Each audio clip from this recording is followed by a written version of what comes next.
Okay. And we are live. Hello. So it's good afternoon here from Lagos, Nigeria, and to the rest of the world, good morning, good afternoon, and good evening. Thank you so much for joining me here on Fine and Graceful Ride. And this is Doing Life and Relationships Right. Ooh, my Lord and my God. Finally, we are here. Okay? We are here. I am both excited to be here and happy. Okay, maybe not just happy. There's been a lot going on. We were supposed to start by 10, but thankfully we're here. We had a bit of technical glitches that we had to, sort out. So, but thankfully, we're here. This is eventually happening live. So, please, I want to apologize for everyone who's been waiting from 10 a.m. We are truly sorry for keeping you waiting. Please, if you're on this call and you can see me and you can hear me clearly, just let me know on the in the comment section below. And please, let me just even get that feedback first. If you're live on this call with me right now, could you kindly put it in the comments section that you can hear me and that you can see me? Just say, I can hear you and I can see you, and that's all that I want. Okay? I see we have some people on the call already.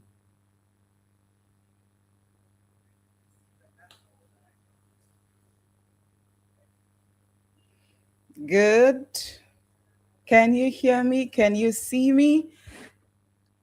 Because if I don't get that feedback, I can hear you and I can see you. Thank you so much, Princess Adasa. Thank you. I mean, I just needed to get that. Thank you so much for joining me this afternoon. Okay, this is afternoon here in Lagos. And whatever time it is, wherever that you will be watching for or that you are currently watching from, thank you for joining me. There's something else I'd love for you to do, please.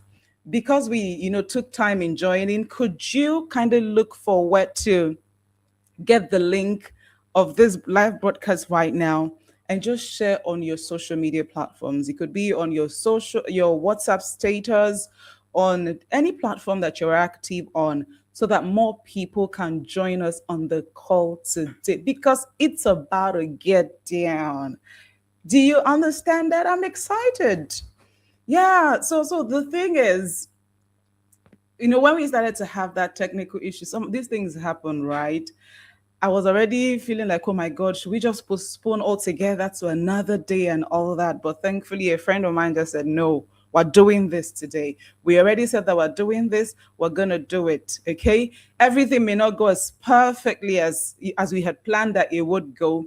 But bottom line is we're going to do this. And I'm so excited that we're eventually getting to do this and that you are on this call at this point in time. So please just for the love, of God in your heart for me, just go ahead and share this link and let someone know that they need to join a live broadcast right now. We're going to wait for you, don't worry. You're certainly not going to miss out on anything. Just get the share button. You'll see a share button. Click on it and then go right ahead to share on your different social media platform as we get down to business of the day. Okay? Thank you. Thank you so much for going ahead to do that. I appreciate you.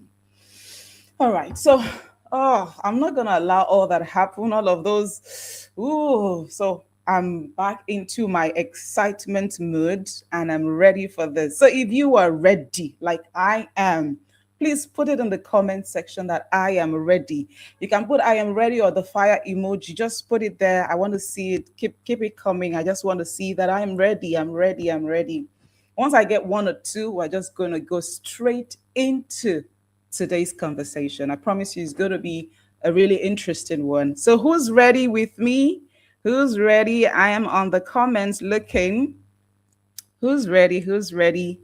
Who's ready? I just need you. Once you say that you're ready, I'm going to put you up so everyone sees that you're truly, truly ready.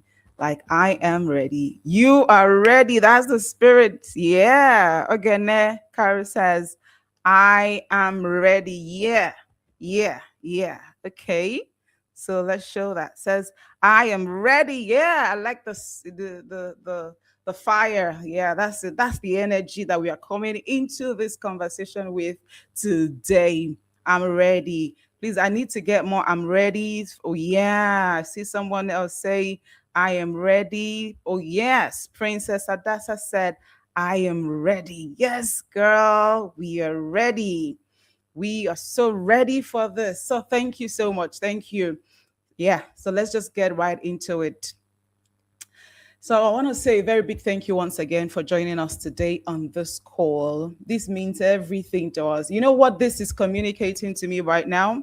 Seeing the number of people on the call and those who would join us shortly, this communicates that, there are people, of course there are, I know that, but you know that you are one of the few people who are destined, who are determined to make something meaningful, something beautiful out of your life by intentionally taking steps. You understand, just like I do as well, that you don't know it all and that you're tired. You just know that the level that you're at, there's more, okay? And you're willing to do the work, to put in the necessary effort, all that it would require to get to not just the next level of life, to the higher dimensions level of life that, God has destined for us to ascend.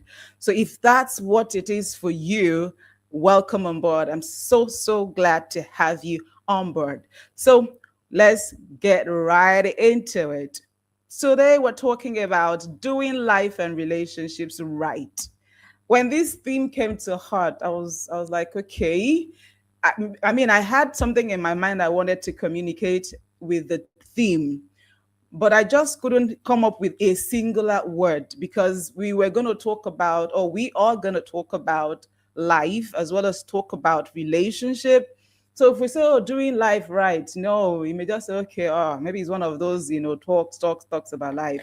But I do know that a lot of us are interested in doing not just our lives right, but our relationships right. Because see, whether we like it or not, our relationships play very pivotal, very important roles in our outcome in life. Yes, and that includes even the marriage relationships that we end up getting into. But I'm not just even talking about marriage relationship, which is essentially the focus that's where we're going to eventually. But for now, I'm just talking about relationships in general and how they play important roles to the outcomes of our lives. I tell you, if your relationships are wrong, honestly, you're already on a wrong path. So I'm not going to overflog it. I'm supposed to share my slide right today. I have a slide that I have prepared, but for some reason I'm not sure I'll be able to share that. So, but just come with me, and I would read what I have and I'll explain. But I just need you to keep an open heart. Get your pen and your paper down to be able to note one or two things, and then what else? Yeah, prepare your questions and your concerns at the end of these webinar. Towards the end of it, we're going to bring that up. We're going to create an opportunity for you to ask your questions and bring up your concerns and all that. And also, I want to say this, please, if you're right here on this call, for no reason should you stop at any point in time. If you understand what I mean, like, just try and stay till the end of this webinar, because we have something really juicy for you, something good. I promise you, believe me when I say we have something really good for you. Thank you. I see more people are joining us. Ma, we can't see you again. Oh, I'm sorry about that. Can you see me now?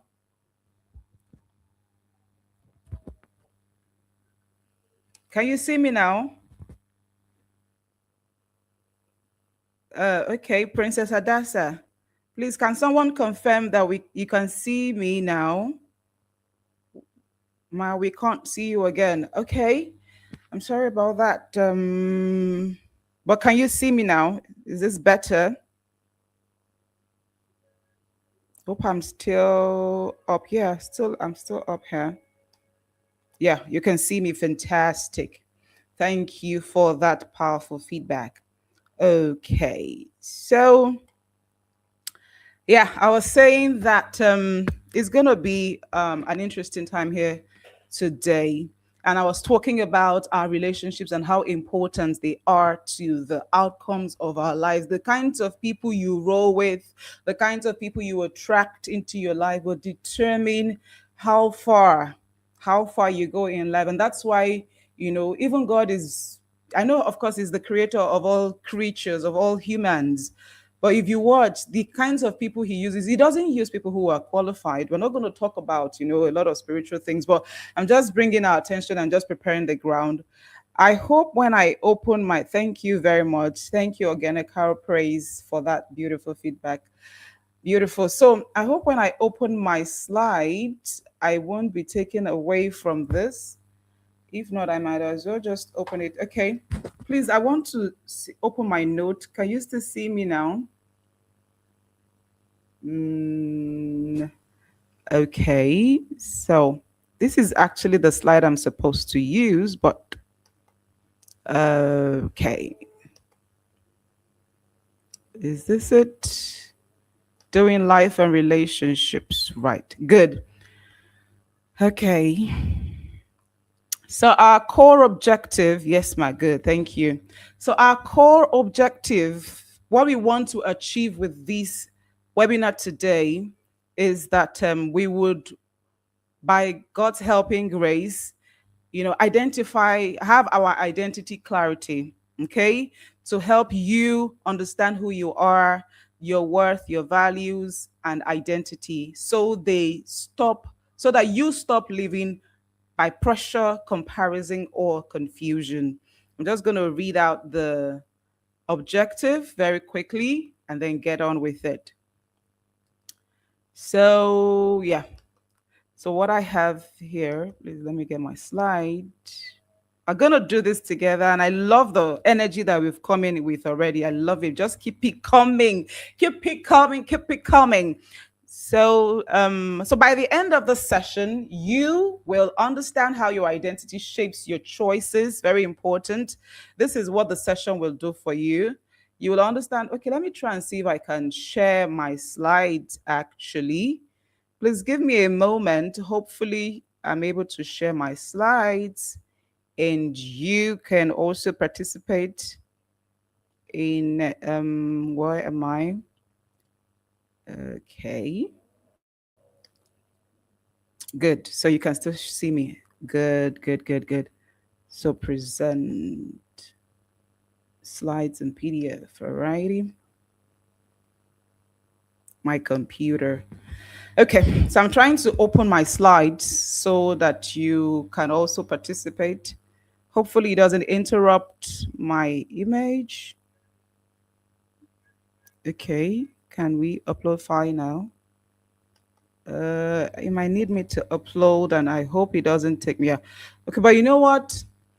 If this is gonna take a bit of time, I might as well just go ahead and read it out and you'd listen. So, but what we'll do for anyone who's interested, I'll put it together and I'll send it as an email to us. In fact, I think I should do it that way. So if you're interested in my slides, I'm going to have to send it to you later. So it doesn't delay us. We're already behind schedule as it is. So let me just go ahead and read out what I have. Like I was saying, that by the end of this session, I trust that you'll be able to understand how your identity shapes your choices, see how your lifestyle affects the relationships you attract, recognize why your purpose must guide your relationship decision, and then the last, learn how to prepare yourself for healthy, godly, wholesome, aligned relationships, especially marriage relationship. Marriage is very important, guys. It is super important. It is. So I would let me just, say this or ask this very important question. So the question, a lot of people prepare for their careers, right? A lot of people prepare for their, of course, by going to school and all of those stuff. But just a few persons, in fact, as a matter of fact, they prepare for careers but enter relationships and marriage unprepared and then wonder why life feels harder than it should. You know why? Because your relationships influence your peace, your focus, and your future life. Alignment matters a lot. Your alignment with your life and your relationships, it matters a lot. Okay, please let me see that you can see me again. Please, just forgive my whatever at this beginning part. Don't worry, as we get on with it, we are gonna have a hang of everything of this platform, and then we'll be fine. Okay. Good. I'm interested, my fantastic. I love Princess Adasa already. I love Organic Carol Praise already. Thank you, my people. You are doing wonders. Please, let's make sure that we're sharing the link so that more people get to join. Okay.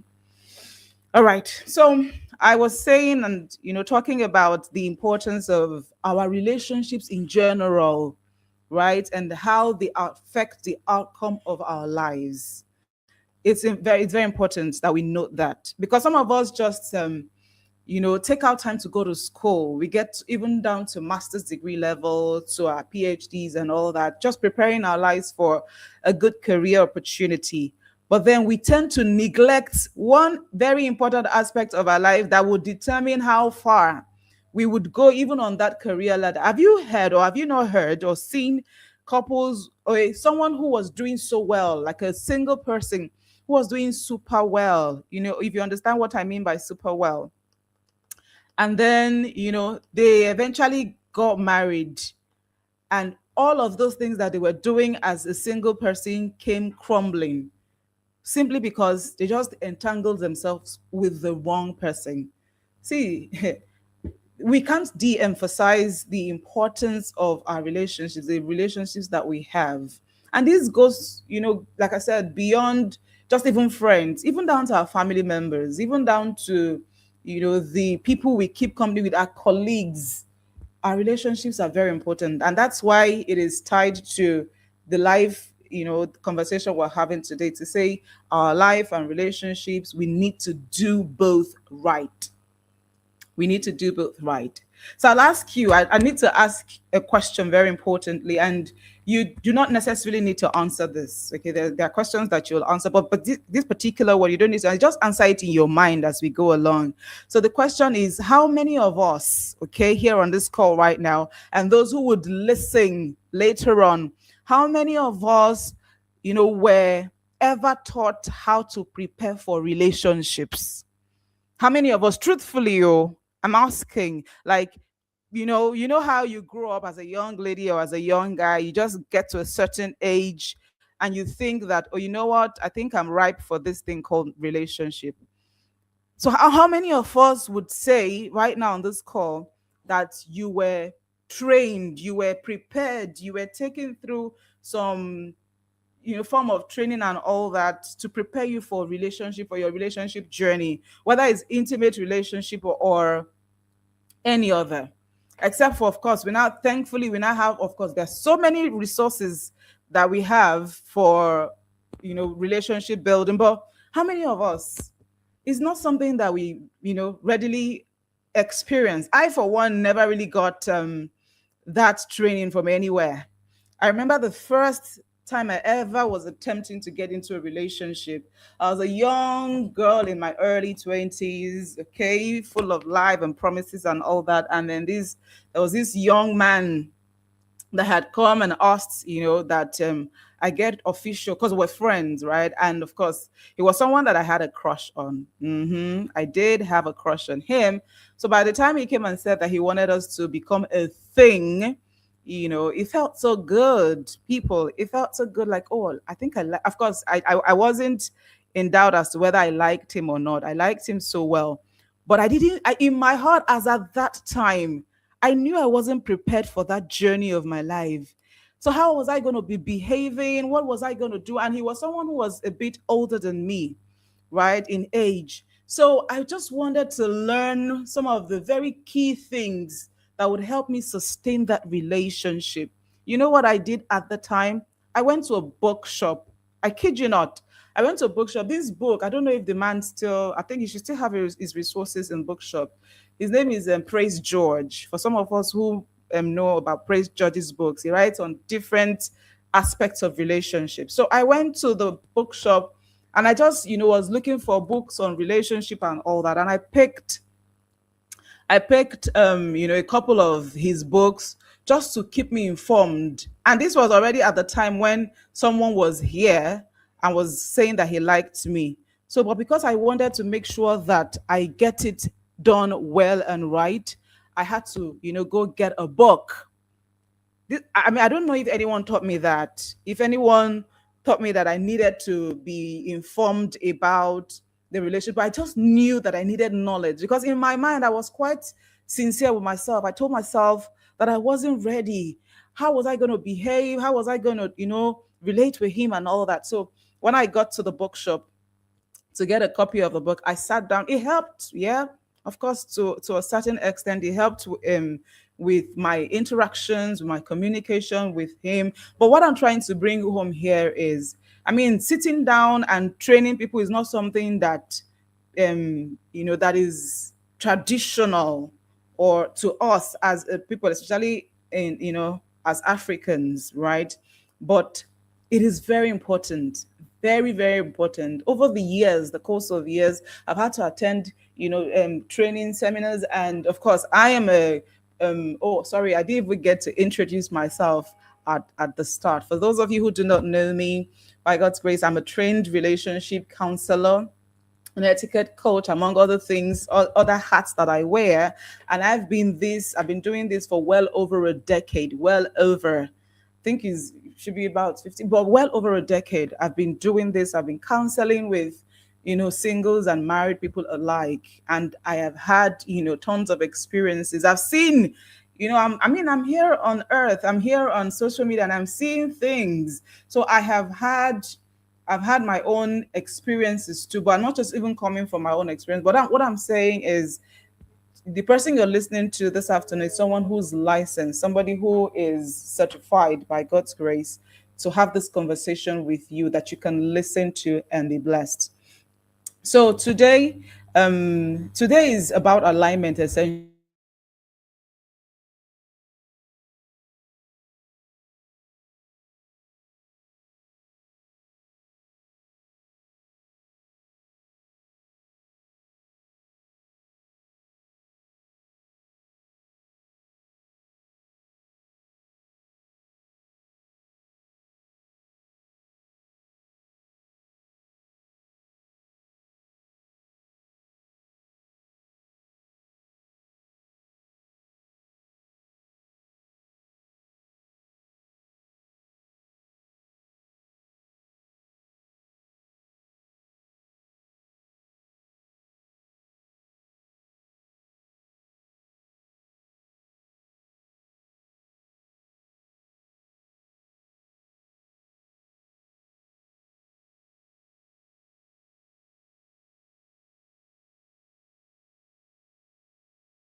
And I want us to understand that oh, okay. All right. So it's unmuted now. I didn't know. I think it was network. Can you hear me now? Is it better now? Princess Adasa, thank you so much for the feedback. You've been giving me feedback. So please let me know now that you can hear me. I think I had to rectify something here. Can you hear me now? Is this any better? Fantastic. Thank you. She said, yes, ma'am. Thank you so much, Princess. Good. So now, continuing with our conversation about our identity. Identity is very, very important. So I was saying that one way you get to know that people really do not know who they are is how they respond to life, right? What happens to them and how they respond. Thank you. Thank you so much, Princess. You know, how what happens to them and how they respond to life. What I would ordinarily do sometimes is to play videos of different scenarios, and I'll have you, give me feedback and tell me, something about this person's identity. Do you think that this person knows who he or she is, and all that and all that? But we can't do that just yet. So, but I mean, I saw a video that a friend of mine shared with me recently, and two men, two different families. The men were beating their wives. You know how in fact, they were not even beating the way that you beat a child. They were literally using belt, and I think the other one was the cane, beating their wives. Honestly, there's no way in this world I want to share a video like that. It was so gross, and the women were crying. They were not helps. They were not like maids that people would, excuse me, maltreat. They were beating their wives. They are equal. You see that something is fundamentally wrong there. You see some ladies, live off their husbands. They don't have a life of their own. For some people, they've taken on the identity of their marriage. Marriage is their identity, literally. It's their identity. Once they get married, that's it. Take away marriage from them, they're absolutely nothing. I'm talking about adults here, right? Because I mean, children don't even get married. So an identity issue is a big part of our issues in life, whether with young people or with adults people. It's rather unfortunate that these adults who are faced with these different issues did not take out time, like you are taking out time this afternoon, to really work on discovering, knowing who they are before proceeding to doing like things in their life, or even getting married, for instance. So our identity is very, very important. Knowing who we are, the values that we possess, how much of a worth that we are, is super important. Like, you can't even play that down. It's super, super important. The other day I was reading a book, and a woman said, please, can you still hear me? I hope I've not gone off. No, please come back here. So I was reading a book, and the woman said, a woman who's been married, who was married for how many years was she married for? I think over 10 years or so. She was married with her husband and children, and one day, she said she just woke up and realized that she needed to find herself. And for that to be able to do that, she needed to divorce her husband to be able to find herself. It was like she had lost herself in the whole marriage thing. And I'm like, oh my God. So what will happen what will not become the fate of your husband? What will become the fate of your children? Do you understand? These are real life issues. Identity crisis everywhere, because people don't know who they are. And when people don't know who they are, they give in to just about anything. I tell you, this is a big deal. It's a big issue. It is. It is. Guess what? Your identity, how you see yourself. So identity is literally how you see yourself, okay? Your identity affects your choices, the kind of choices that you make in life. Some people have decided to remain stagnant and remain poor all their lives. It's not because that's how they've been destined to live. It's because that's how they see themselves. They do not see that they have the capacity to grow beyond certain level, and they've decided to stay there. Your identity, the way you see yourself, not necessarily who you are. Remember, everyone was created great. God is great, and he created great people. In everyone lies the potential for greatness. Like, there's no limit on how we can go in life if we allow ourselves to soar that high. But the reason why a lot of people are not getting to that apex in their lives is because they literally do not know who they are and how much they are worth and how much they can accomplish because of who they are. Okay? They don't. So how you see yourself also affects your standards. What are your values as a person? It is how you see yourself, how you carry yourself, in fact, how you see yourself also will determine how you carry yourself, actually, right? So how you see yourself will determine the kind of standards that you put in place to guide your life.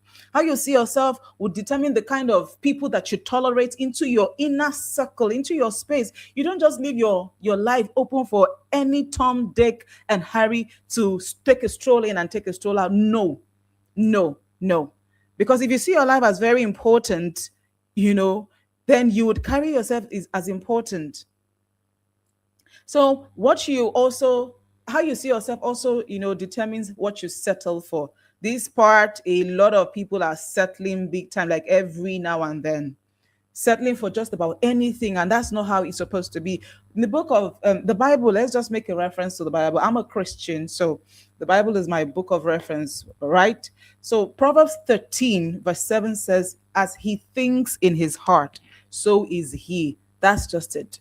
So it is the way you see yourself, essentially. That's it. That's just the apex of everything. So, because confused identity, right, leads to confused relationships. That's it. If you don't know who you are and what you're worth and the kinds of company you should keep, you will just be found in the mix of relationships that are quite confusing. You'll be found in relationships that are toxic, people who are not helping you grow to becoming the kind of person that you should be.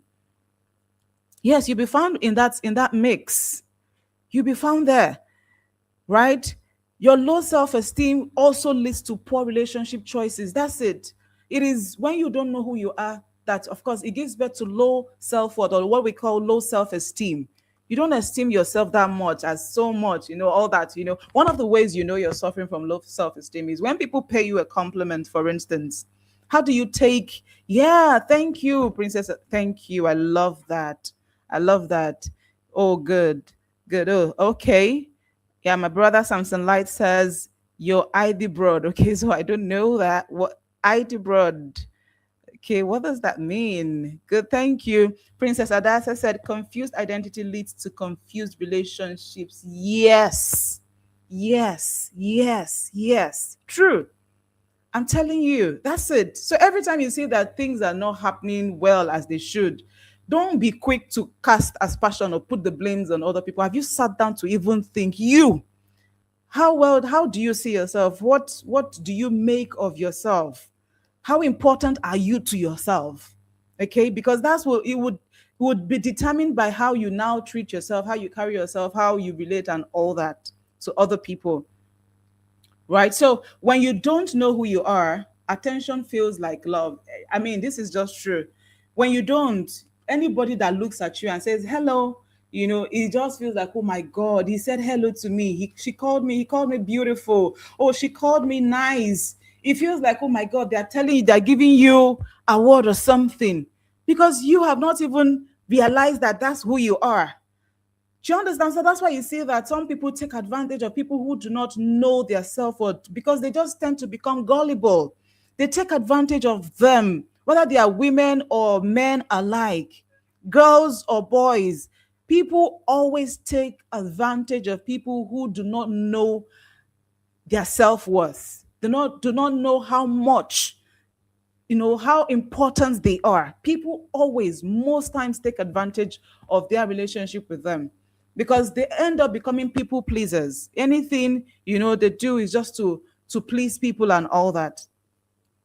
All right, so I want to ask you a question, and like I asked the first time, I don't need you to answer me, right? Just ask the question to yourself and respond to yourself very sincerely. So it's called reflection question, where you just reflect on the question. So I'm going to ask you, do your current choices, okay, okay, yeah. Do your current choices reflect clarity or confusion about who you are? So I'm going to personalize, and I need you to personalize it. Say, do my current choices reflect clarity or confusion about who I am? My current choices, the choices that I make in terms of my friends, the things I do, where I go to, people I visit, places I visit, do they truly reflect clarity or confusion about who I am? You can answer the question yourself. You can answer the question yourself. Just answer it very sincerely. You don't have to, I mean, you're not even answering anybody. So be sincere with yourself. So identity is very, very important, super important. Like I could talk about identity from now till tomorrow, and we will not exhaust it. All right, we will not exhaust this topic today because it is very, very fundamental. But for the sake of time, I'm just going to move to part two. And then later on, we'll just touch on the different parts that we have talked about, and then we'll take it off from there. So, part two now, we're talking about life and personal refinement. So, life and personal refinement. I love so this is the part where you would probably term personal growth or personal development, but I love the word refinement. And I know it's owing to the fact that I'm a refinement coach. Okay. I told you that, I work as an etiquette consultant. So what I do essentially is to help people become well groomed in their manners of living, in their communication, in their appearances, in their courage. So what I do, the part of my work that I love so much as a refinement coach is that I help you see who you are. I bring your attention to who you are. Part two, thank you. Thank you so much. Good. So I have, yeah, Princess, thank you, says, when you don't know who you are, attention feels like love. Yes, thank you. Then Afoladimi said, true, absolutely. And then Organic Caro says, true, my beautiful. And then, of course, we're on the part two of this. So we're talking about refinement, right? Yeah, life and personal refinement. Absolutely, Princess. You are amazing. You all are amazing, actually. So we're talking about, I was explaining the whole refinement term. So it's almost like what you would call personal growth, personal development, self improvement. But I choose the word personal refinement because of my course of work, because I believe that inside every human being are great potentials. So your ability to look inward with the help of someone, of course, if you want to bring out those beautiful potentials and put it out so that the world can benefit from it. Even you will look at yourself and be confident and be glad that you are the way you are, just to help you become a lot more refined, is what this part talks about. Okay. So, and the truth here is that your lifestyle attracts your relationship. This is just very true, just very simple. The way you live, which is your lifestyle, it attracts your relationships, the kinds of people that you that are gravitated towards you, people who like you. Somebody who lives a thuggy kind of life would attract thugs as friends and associates and all that. Somebody who lives as royalty, for instance, will be attracted to royalties like himself or herself. So your lifestyle, the way you live your everyday life, attracts relationships, your relationships in your life, whether your inner circle and all that. There are some people now. Let's just even ponder about this for some moment. Have you ever wondered, there's just some people that you see and you admire, you're like, wow, this person, she tends to carry herself like a high and mighty kind of person, not because she's proud, it's because she knows who she is or who he is, and tends to see himself or herself that way. And you're just like, oh my God, I just wish I can be friends with someone like this. I just wish, she would accept to be my friend. In fact, I've even heard some guys say, oh, I can't be friends with somebody like this because she looks like somebody who is like high maintenance kind of. How many of us have heard the word high maintenance? I'm not talking about people who are really super materialistic. I'm just talking about people who are super intentional about how they take care of themselves. So you just look at these people from afar. Yes, your lifestyle attracts your relationships. Thank you. Yes. So you look at these people from afar, you think, oh my God, she's so put together. She tends to speak well. She's intelligent. She's this, she's that, and all that. And you feel intimidated. I've been there. I've been there. Some of the people that I love and I admire, people who, I mean, this has always been me, right? From when I was a child growing up. I would see people who, when I see a lady who's put together, who's, polished and all that, my God, I just love her. I may not approach her, but I love and admire her from a distance. I'm like, oh my God, I just wish I can grow up to becoming this kind of person. When I see people who speak well, I admire them. It's just a thrill for me. Yeah, of course, there are times when I just feel like, oh my God, this person is out of my league. How many of us have heard or said something like that to ourselves?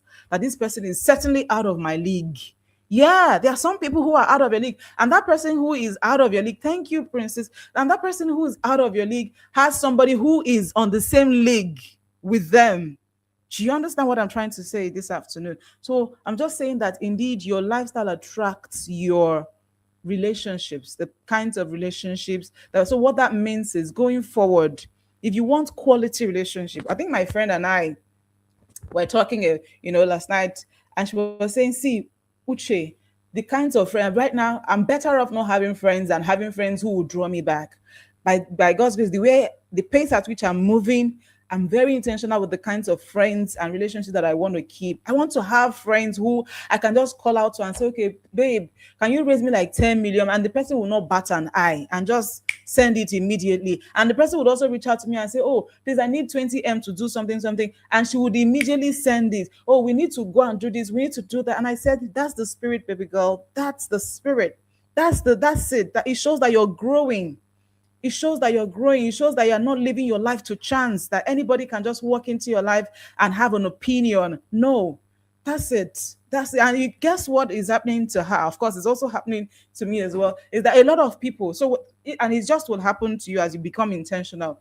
There are some people who just naturally begin to cut off from you. Not because you are doing anything to cut off from them, not because you're sending them away, but because they just don't fit into this new you that you're now becoming. How many of us can attest to what I just said now? How many of us have you experienced any of these? If you have, please put it in the comment. I'd like to see. Let me be sure that I'm not alone here.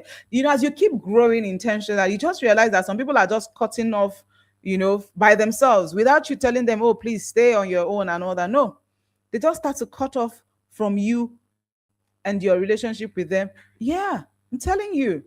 And that's just what happens. So that's why we need to be super intentional about how our lifestyle, how we live our everyday lives, Excuse me. How we live, yeah, every day on a daily basis. So, you don't attract what you want necessarily. You don't necessarily attract what you want. You actually attract what you are prepared for. This is good. This is good. This is good. This is the point where we click it, right? My Gen Z people. Now you don't attract what you want, you attract who you are prepared for. That means there's a need for preparation, or I would use my word, who you are refined for. There's a need for a refinement process to happen to attract certain kinds of people. You even need to define what kind of, just like my friend said to me yesterday, that these are the class of people that she's gunning for, and she's doing everything to ensure that she has those kinds of people in her circle. So what are your ideal kinds of friends? What are the kinds of people? I think we also need to get to that point where we're defining the kinds of relationships that we want to maintain and have. So what kind of friends do you desire to have? The current friendships that you're keeping, are they the kinds of friends that you want to really have? Are they pulling you upward, or pulling you, drawing you, pushing you forward, or pulling you backwards? See, we just need to be frank with ourselves and, come to this reality to ourselves. Very important. Okay. So in talking about personal refinement, we would have to, of course, talk about mindset. You knowing yourself and all of these things, just everything just comes from a state of how your mind is. This is about your mindset. So what is it about your mindset? How do you feed your mindset to become robust? How do you have the right mindset towards life? It's in the things that you feed it with. Hope we know that our minds, consume things. Yeah, okay. Let me read what Princess said, that they can't fit into our current level. Yes, they can't. They can't. And that's why they just separate themselves. So you don't attract what you want, but you attract who you're prepared for. Yes, yes, yes, yes. That's absolutely true. So I was talking about the mindset and how it works. We do know that our minds eat, right? We feed our minds with things, whether you're conscious of it or not. Our mind, some people are not conscious, so any jargons just fly into it. You see, your ear and your eyes, they are the gates to your mind. Or I don't know whether the mind is here or here, but they are the gates. What you see consistently and what you hear consistently, they form what you have in your heart. And that's why the holy book, the Bible says to guard your heart with all diligence, for out of it are the issues of life. How do you guide it? You're careful about what you expose your mind to by the things you see. Like someone will say, there are some things you have seen that you cannot unsee. So you have to be very careful. What are you intentionally choosing to see? Even on social media. I mean, we can't even have this conversation without talking about our lifestyle on social media. What are you intentionally deciding that your eye will see? Are you deciding to read books? Are you deciding to listen to, message, go for conferences, listen to things that can help build that person that you have been destined to being, that person with a great potential? What are you committing your eyes and your ears to? Very important. Very important. You need to ask that. So when you sit down, what are you listening to on your phones? Some people, some people used to joke about the fact that some people are not born again. Some people's phones are not born again. They're just born again when they go to church, but their phones, when you open it, you just be incredibly dazed. Like, come, I thought you said you were a believer or a Christian or whatever religion you practice. How is it that your phone is different from what you say you practice? Your phone is not born again at all. You have all sorts of secular music, songs, videos that are not edifying, things that you're done watching or listening to that would not add anything meaningful to your life. And that's, some people's phones actually are not intentional, like they always say. They're not intentional. So you have to be intentional down to the things that you put on your phone. There are certain things that you can't catch me have on my cell phone. No, no, because I understand how important what I see and what I hear is. Yes, yes. How important what I see and what I hear is. Good. So yeah, that's the like the very key part of you working on your mindset. Your mindset is very important. It plays the role. Whether you are rich, the difference between somebody who is rich and who is poor is not the amount of money that they have, is the richness of their mindset. Somebody may not have physical cash right now, but the person already has money in his mind that can be converted, ideas and concepts that can be converted to money. Whereas some people are so poor that the only thing that they have is money. And I don't care how much, whether in millions or anything. If all you think you have to be rich is money, then you are very poor. You are very, very poor. So you see, at the end of the day, because that same person who has so much money and has a poor mindset, I promise you, it's just a matter of time. The person is going to go back to getting to a state where the person is totally in lack. But the person who is rich, not just in resources, but even in their mindset, would do incredibly well. So even if you take all the things from them, someone once said that, that if you take him to a desert, just give him two things and he will thrive. As in a desert where there's practically no life, like, if you know what I mean. That if you give him two things, I think it was a pastor that said, if you give him Bible and water, that he is very sure that, I promise you, he'll give you some time to go and come back. He will convert that desert. I'm like, that's a mindset. He knows what he's saying. His reality is real to him. You may not agree and say, oh, please come off it and all that, but he knows what he's saying. So whereas someone else will be found in a house that is packed with treasures and still be complaining, oh my God, that this, I don't have enough time. There's no enough, one of the ways, somebody who's suffering from low self-esteem or has a poor mindset is somebody who complains a lot. If you are somebody who sees the negative situations of things faster than you see the positive side of things, just know that you are suffering from low self-esteem. I mean, I explained this very thoroughly in my book, The Polished and Classy You. Just know that you are suffering from low self-esteem, from poor self-image. or lack of self-worth, because you're always seeing the negative sides to anything. If when an opportunity presents itself, the first thing you quickly see is, this thing, the reason why it's not going to work. You need to work on yourself. You need to do a lot of work on yourself, because that's not how life works. People who see the glass as half full are people who are already becoming intentional about their life. Situations presents itself. Of course, it's looking impossible and other, but they are looking intently to see how it can get better. That's somebody who's already working on themselves up here. So they know that behind any catastrophic situation, no matter how catastrophic it is, there's a solution beneath it. So they are looking for the solution. They are not going about complaining about the situation as it is, or as it, they find themselves in. So we need to pay attention to how we think. Another sign of people who have low self-esteem or low self-worth or poor self-image are people who are ungrateful. People who are ungrateful. This is very important. If you catch anybody in your space, and these are people you shouldn't even find yourself relating with, and if you are the one who has such mindset, thank God you're on this call today. You should begin to repent and begin to change and give yourself to personal refinement. People who are ungrateful, you do something for them, they see reasons why. Oh, okay, I asked you for this is what you gave me. Oh my God, of all the things I asked, this is what you decided to give me. Please. Of course, ingratitude leads to entitlement, or entitlement leads to, the two of them just work hand in hand. Entitlement and ingratitude, they rarely thank people for anything, because they just feel like, oh, it's not enough. So if you catch yourself always being ungrateful, complaining about anything, it's time to change. Because guess what?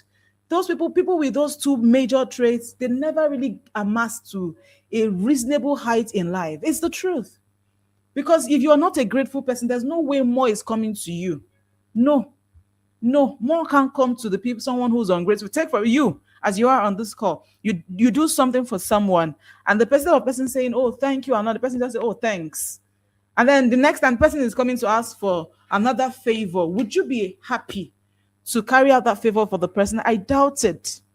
I doubt that you'll be happy or excited or high to say, oh, okay, this person needs my help again. Let me do. You will not. You will not. Because nobody enjoys doing anything for somebody who's ungrateful. Nobody. I don't. I don't enjoy staying around people who complain. I don't. If you complain a lot, come on. I'm looking for a way to run away from where you are at. Because it's you're having a toxic, you're emitting toxic energy. And I need to also say something about, mindset and environment and all that, because see, the kind of environment you stay in over time will determine how your mindset is also formed. Remember, I told you the gates are your ears and your eyes, right? What you see and what you say. So, and of course, the best way we relate to our environment is, with our eyes and with our ears. So, what you consistently see over time will shape how you think, and of course eventually how you behave in life. And that's why if you watch, people who stay like in slum areas, who stay and like in rugged areas, if you watch, you rarely see anybody who does outstanding well amongst them. They're still in that area. People who go ahead to do outstandingly well are people who separate themselves from such kind of environment, because that environment is limiting. You hear people complain a lot. You hear people saying things, that are not edifying, as it were. So you also need to be intentional about your environment. And by your environment, I don't necessarily mean just your house. Anywhere you occupy, whether in your office, you're there at your office, and you have some people who just like to talk about your boss, talk down on them, and you find yourself in that midst, you are already wrong. So you need to henceforth repent and get yourself out. Anytime you're in the midst of people and all they're talking about is gossiping other people, talking about how things are not going well, how Nigeria is scattered, how everybody should go their way and all that, either you go mute if you can't excuse yourself from there, or you just excuse yourself altogether from that conversation. You don't have any business being there. And that even also, narrows down to your attitude and behavior, even on social media. I don't care whether it's on TikTok or Facebook or Instagram, anywhere, no matter the heated conversation. If what you're going to say is not going to help to, you know, to bring sense and insights to the conversation, you're better off not even saying anything. Some people comment as though it is a must that they must comment. Some people I know, yeah, they're out to pick on other people, but just when you see certain comment, be like, see, is it a must that you must say something? So going forward, henceforth, let your life be very intentional. What you see, be intentional with what you see, what you hear, and down to what you say. Now, let me say this. What you see and what you hear consistently will definitely give birth to what you say. So if you stay around people who complain and whine and are ungrateful, it's just a matter of time. You will be like that. You can't run away from it. Whether you are aware, our minds absorb things like sponge. So it just keeps absorbing, but you don't know. You just think that all is well. All is not well. All is not. Even in the midst of, even when you're in school, some of us are, in school here, even in school, you choose your friends. Be very intentional from the first day that you get to school and tell yourself, you know what? I'm going to be intentional with the kinds of friends I'm going to keep. If it means you just watching and picking, not everyone that comes to you and wants to be friends with you, that you immediately bring into your inner circle. No, no, no, no. Okay, you have to be that intentional, right? Let's moving on. Let's I'm trying to, keep this as briefly as possible as it can get. So the next thing we also want to look at is our habits. Talking about personal refinement, we are now on part two. We're talking about life and personal refinement. Our habit, there's no way you're talking about being refined without talking about your habits. Your habits is essentially what you do and how you do what you do every single day. Every single day, from when you wake up, how you wake up every day, to how you sleep, and everything in between. Your habit is how and what you do, no, what you do and how you do what you do on every single day, on a daily basis. Your habits are super important. And let me tell you something. You know that we all have 24 hours, right? So the person who's doing superbly well that you're admiring, the person doesn't have 26 hours. Neither does he have 30 hours. The person just has 24 hours like you do. Okay? Take, for instance, you're a student in school and there's someone who's already like a first class material. You can see it. You have to just pay attention to how the person is spending their time on a daily basis to know the why they are producing the kind of result that they're producing. You can't ever compare yourself, you who party, go to club and all that, on a daily or constant basis, maybe on a weekend basis or whatever. Compare yourself with someone who takes time, who has her study schedule on, that he or she works with to keep her, abreast and updated with what is happening in class and all that. You can't expect that the two of you will have the same result. It's not possible. Even though the two of you are the same, in the same school, at the same level, in the same department, the same everything, your results can never be the same because your times are not spent in the same manner. When you're supposed to be reading your academics, you're using it to read novel and listen to music and watch, movies that are not helping that point of your life, your education, your academics. There's no way. And you will know that it's not even village people doing anything to you. It's just you who's the village person to yourself. It's just you. There's no way. So your habit as an intentional person needs to be refined.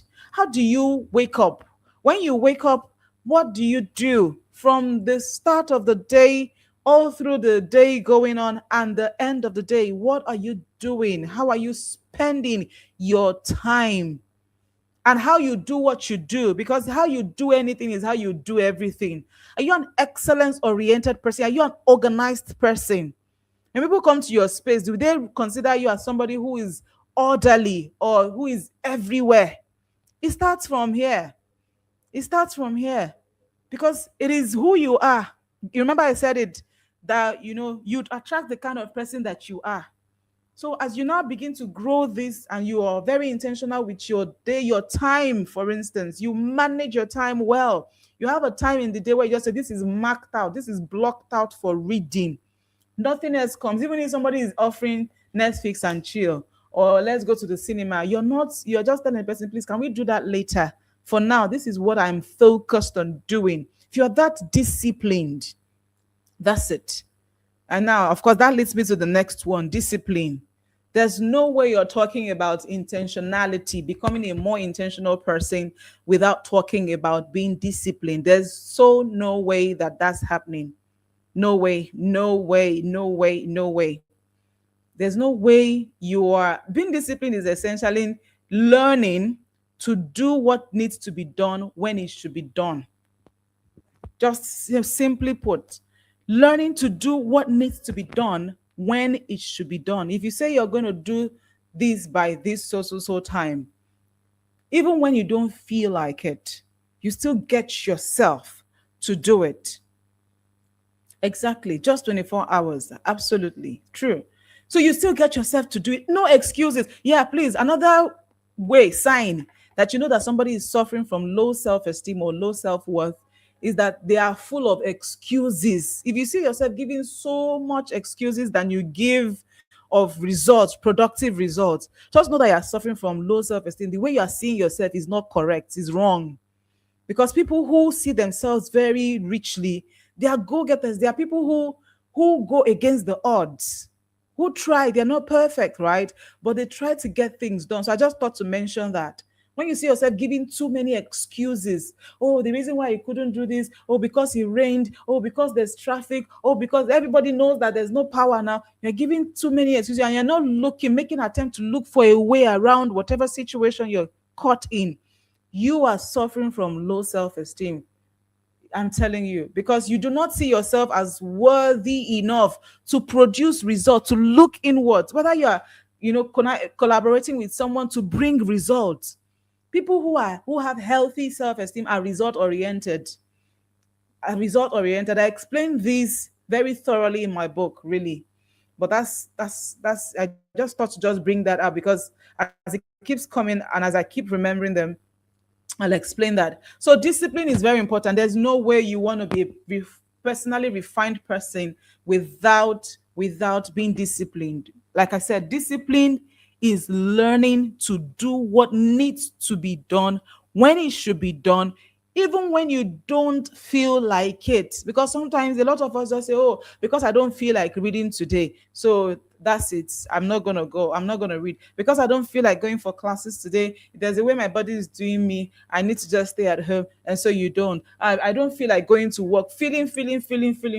No, we can't live life by our feelings.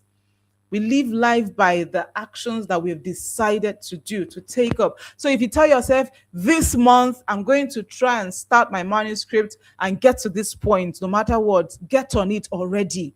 Oh, the reason why I can't do this, the reason why I can't do that is because there's been no power. Of course, we will all understand, but at the end of the day, what will our understanding produce? I can tell you, oh, sorry, oh, it's fine, it is well. So, but what has that produced? So it is your discipline that will produce things. Discipline is how disciplined you are will determine how high you go and how well you're used, by God. Even look at, just take a mental note of almost everyone that God used in the Bible days.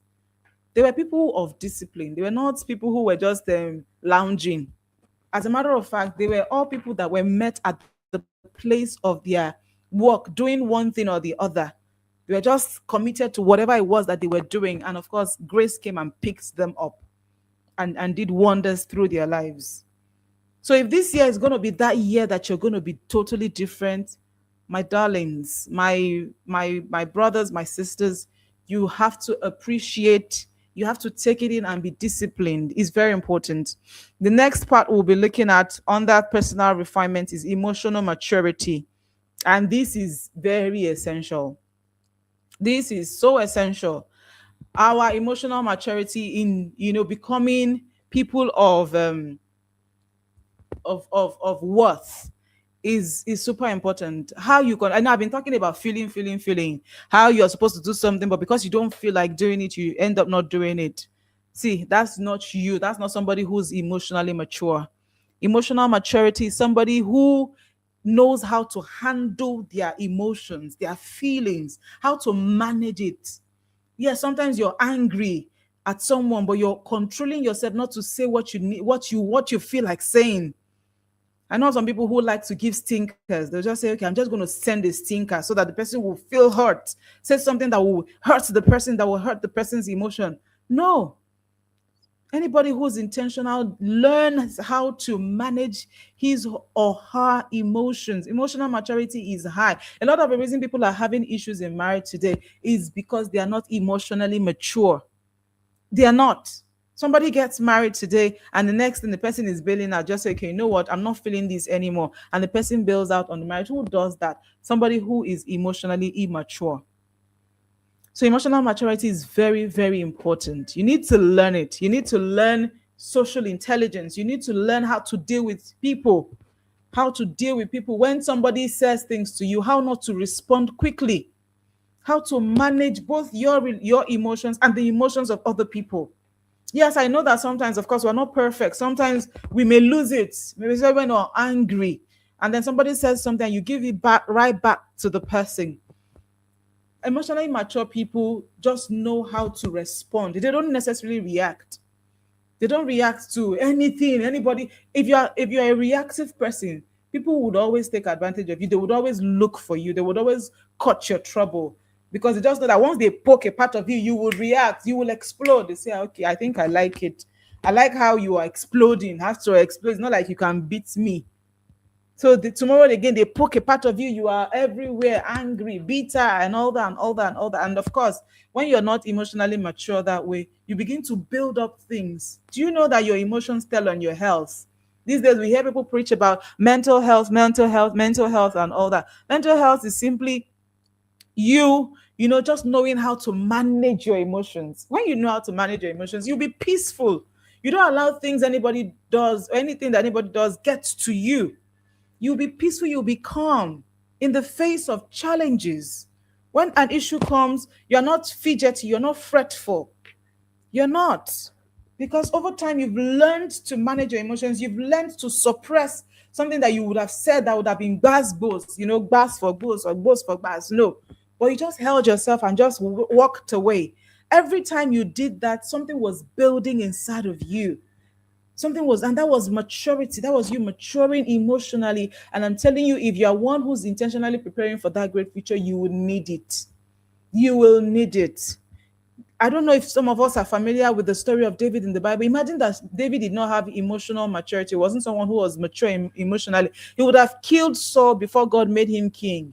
Because he would have said, hey, this man, is coming after my life. So I'm also going to go after life. He had the opportunity to kill him, but he didn't. Because over the time, he's allowed God to work on his emotions. So he understood that he wasn't supposed to react based on how this other person is reacting towards him. He decided to respond and just dodge all the bullet. And of course, God was able to work with him extensively that way. Okay? Good, good, good. Now let's look at the next point and then we get to the next line. So we've talked about emotional maturity.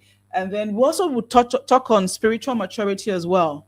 Our spiritual maturity is, our growth, our relationship with God, how you manage your relationship with God. The reason God is the center point of this particular part is because God is a spirit. God does not work in physical way. And if we must have relationship with him, the best way, in fact, the only way we can relate with him is when we relate with him, with our spirit. The Bible says, they that are sons of God, they will worship him in spirit and in truth. So we worship God in our spirit. So we grow. We grow in a level of maturity spiritually. So what happens is as we keep having our relationship with God, we keep growing, we understand how he speaks to us, how he relates to us, and how we relate to him, and how how he is able to help us navigate the life here on earth. So we need to also be very intentional with how our relationship with God goes. we need to, whether you are having time to say, okay, in the morning, once I wake up, like for me, once I wake up in the morning, except on, but I mean, it has now become habitual. Once I wake up, the first thing I want to look at, before I'm looking at whether somebody sends me an alert or somebody sends me money, or before I look at whether somebody, I left a message for someone, whether the person was going to respond to me this morning, before I look at all of those, the first thing I want to see first is at least a line in my Bible. So I have this Bible app called YouVersion. Thankfully, there's this thing they always do every day. They give you the word or the scripture for the day. So as I open my Bible app, I want to see the scripture for the day. I want to see God's word. What is God saying? So I take it in, I pray. Sometimes I go further to studying the Bible because I want to understand how this God works. So that's how I'm growing my spiritual strength and tenacity. So you can't come and talk me out and begin to bamboozle my mind with what is not. A lot of people, a lot of so-called believers these days is just pathetic. You know, an apostle friend of mine yesterday and I were speaking yesterday, and he was just talking about some of the experiences that they encounter in ministry, and my heart could not help but bleed. I'm like, yes, I understand that these preachers are people who are ripping off these people, but these other people that they are ripping off, are they so daft that they can't even learn the truth for themselves? What is happening here? Allowing themselves, what he told me of one that they will go to his church and then all the people in his church will have to kneel down, big, small, mighty, wherever it is you are. The moment he steps down for his car, everybody is kneeling down. If you do not kneel down, you are wrong in that man's church. Everybody kneels down. It's more like they're worshiping him. And guess what? This same person lies like his life depends on it. He lies, tells lies, like that. And he's supposed to be a man of God. I don't even have any problem with that man of God because it's not my business. I don't have any business with him. The people that I have business with are people who can actually grow their relationship with God, understand how God works, what is acceptable and what is not acceptable, and they are not committing themselves to growing. Those are the people that I have issues with. Those are the people that I have issues with. Because you can't tell me you have the Bible as those people have it, or whatever it is that you have, and you can't commit yourself to growing. There's no excuse for that. So our spiritual maturity is very, very important. And I also need to mention that one of the advantages you enjoy in growing spiritually is that you begin to see more of God's nature. God's nature has the opportunity to be expressed in you. That way you see yourself loving more.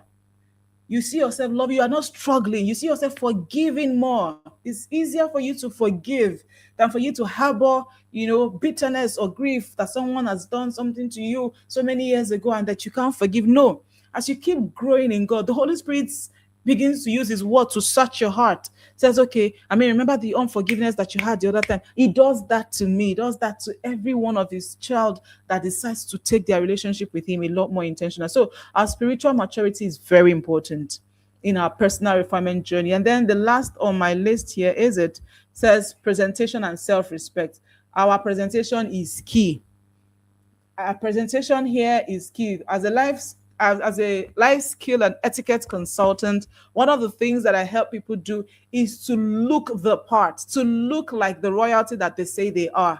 So when we've defined who you are, so okay, this is who I am, this is what I'm able to do, the next thing we're doing is we're helping you present yourself.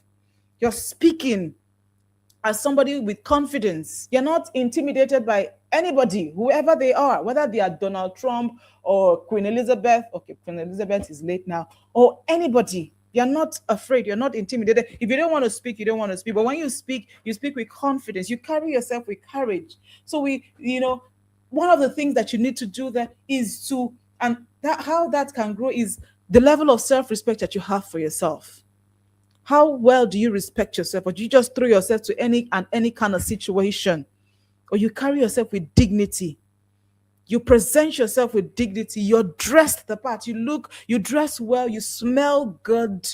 You look the part, literally from head to toe. And you're not even faking it. You're not faking it. These are very important part of your personal refinement journey. Very, very important parts of your personal refinement journey that you should not play down on. And I don't even care how old you think you are, whether you think you're you're 15 or you think you're 50. Personal refinement journey is a must. Anyone who's desirous of hitting the mark of greatness is very, very important. Okay. Do we have any questions so far? Okay. I think,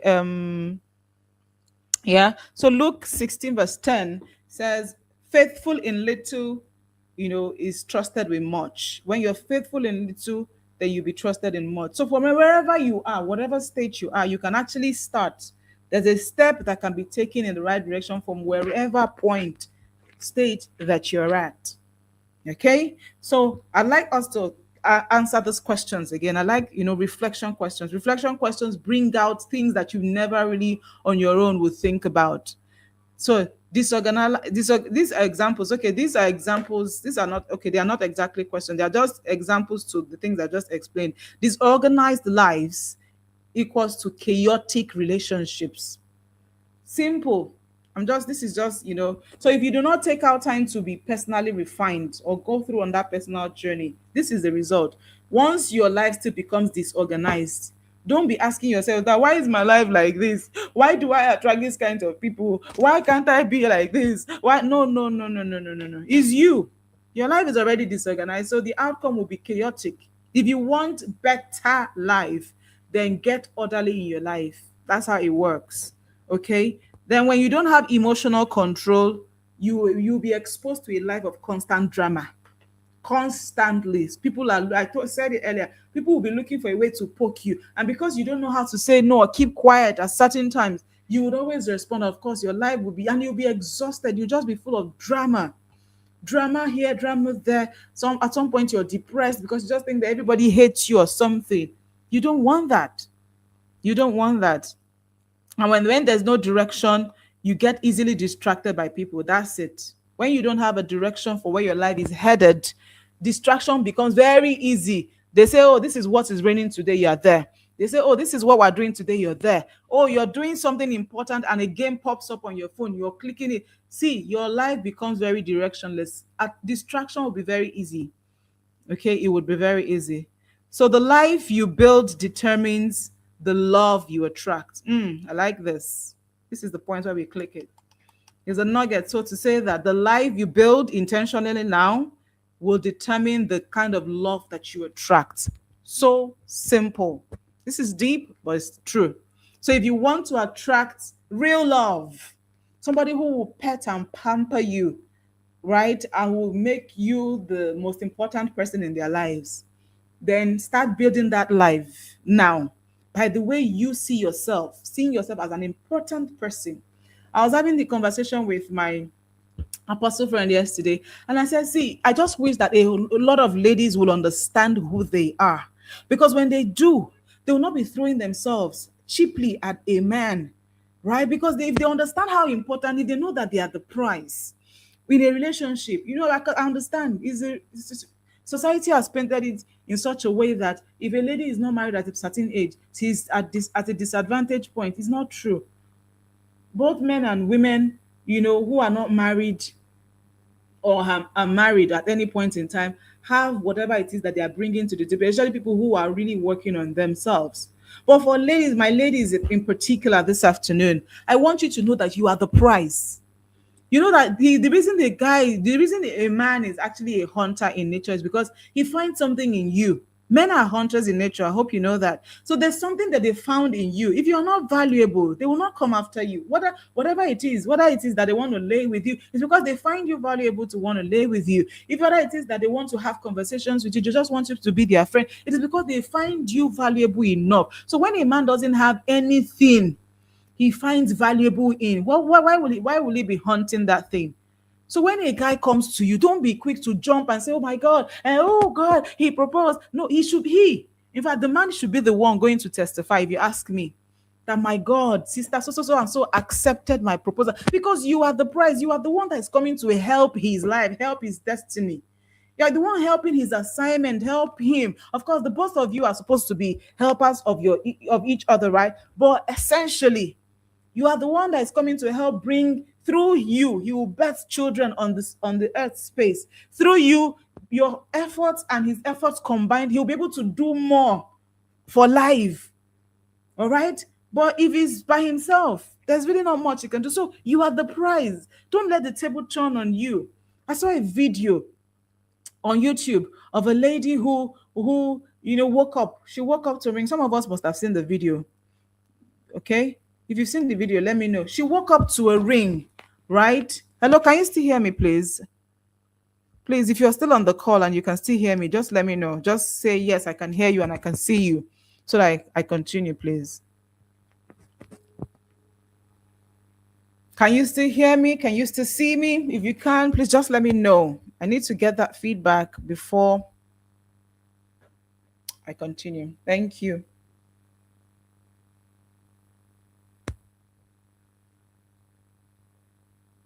I'm waiting for the feedback to know that you can still hear and see me.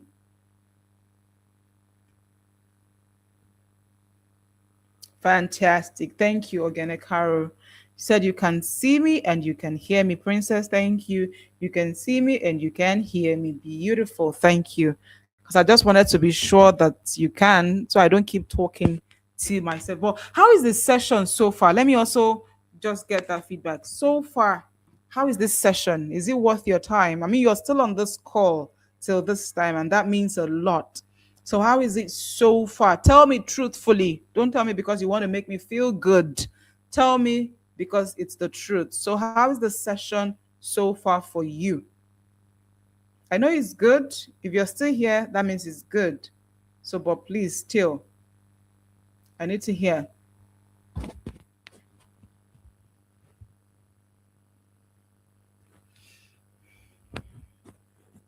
How is it? How is this session so far for you? How's it going?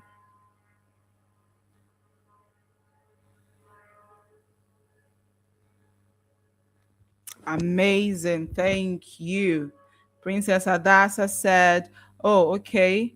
He said, awesome, educative, and impactful. Thank you. And then Ogene Caro Praise says, it is wonderful, man. Man, thank you. It is indeed. All right. Thank you so much for that feedback. Thank you. Good. So moving on so that we can call it a wrap quickly. Please, I just see one thing I want us to go home with. As much as the knowledge is coming in, I also want you to begin to make up your mind of some of the things that you are deciding to do. I've learned something today. Amazing. Thank you, Oganekaro. So I've learned a lot today. Thank you, Princess. Beautiful, beautiful, my beautiful ladies. Thank you. So one thing I want you to, as the whole idea is that you're making up your mind on certain things. So as I'm talking, you're just listening and you're deciding immediately. One of the ways that you show, that you're a very super intentional person is in the decisions, the quality of decisions that you make. So you already decided, you know what, going forward, I'm going to improve on my habit. You know what, going forward, my mindset is going to be enriched. You know what, going forward, I'm going to do an evaluation of my friends or the people that I call close associates, right? And I'm going to, you're just making up your mind on what you're going to be doing going forward. That's what I want you to do. At the end of this call, hopefully there's time. I'll have you tell me. In fact, I think we should even take that now. Okay, so let me hear. Oh, Princess, even before I asked, thank you. She said, my mind is made up already, ma'am. As you were talking, I'm already deciding what to do. Bravo. I love it. I love it. I love it. Beautiful. Beautiful. So at the end of this, towards the end of this webinar, I'd just love you to pinpoint at least one or two very key things. I know you have so many others, but one or two key things that you're taking home with you from this webinar. I'd just love for you to just state it, right? And just say, okay, these two things that you have said or that I've rephrased in my own way are the things that I'm going to take home with me and that I'm going to be doing going forward. I need you to just pen that down somewhere, keep it down somewhere. Later on, I'm going to ask for it and put it out so that somebody else may just even see what you have decided to do and say, okay, I think I also want to do that as well. That's the whole idea, right? So thank you very much for that feedback. I love it. Absolutely. Moving on as we bring this webinar to a close or to a wrap. So the nugget for the last part is that the life you build determines the love you attract. Okay, I've said that before. So now let's get on to part three. The part three part is our purpose and our assignment. This is very, very important. Of course, every part is important. So, but the reason why this is important is this is essentially where a lot of people miss it, when it comes to them getting into relationships and getting married eventually. A lot of people don't understand why they're even going to a relationship in the first place. They think it's because they are feeling mushy mushy, or they think, oh, it's because it's time. And they just think, okay, you know what? I think it's time. I'm mature enough. I've come of age. And I think it's time for me to just go into relationship and then get married. No form of clarity, of purpose, of vision, or assignment, and they just get into it. But then one thing they fail to realize is that, relationship is not meant to support your destiny, but to come the remain sorry your relationship actually is meant to support your destiny, not compete with it. I'll read that again. Your relationships, whether intimate relationships, you know, casual relationships, friendships, partnerships, and all that, any of the relationships, they are the essential reason why you are in a relationship with anybody, is that the relationship should support your destiny, should support whatever it is you do as a person. Some of us even pray this as a prayer in church. Oh, my destiny helper. But then, there's this picture. I know that because I've also thought about that you just have in your mind when you pray about destiny helper. You just think that one man will just see you from nowhere and just say, hey, my dear, how are you? And then we'll now say, okay, let me help you and give you big money that you are now able to transform both your life and your life, family's life, and everything changes from there. No, no, destiny helpers don't necessarily come like that. Your destiny, okay, like something that happened to the guy that is trending now, the Samuel the Tyler, right? Who's trending, and how he was just going about his thing. Of course, things like that happen, but I particularly like that story because of how and where he was found. He wasn't found at home sleeping away his life or causing trouble on the street or constituting a nuisance on the street, despite coming from a background of not so much. You could tell that they were poverty stricken. I mean, somebody who does a job that gets him paid not up to 3,000 every day, and he does that carrying those level of load and things on his head every single day, and he's a young child. Maybe he's the first child of his parents. He's already becoming a man at his tender age, when he's still supposed to be learning things from his father. If there was a father figure in his life, he was already manning up. So he was in the process of doing that favor, the destiny helper, as it were, found him. So yes, the relationships in our lives should support our destinies, should support our assignments, should support our vision, and not compete with it or reduce it. Anytime you are in any kind of relationship, whether you are friends or you're in an intimate relationship with anybody, and every time you need to talk about your dream or your vision or your assignment, the person just waters it down and say, don't worry, you're always talking about big, big things. Relax, chill. Or, in any way at all that they try to bring down your dream or your vision or aspiration for life, know that that's a wrong circle. That's a wrong relationship. That's a red flag you need to run away from.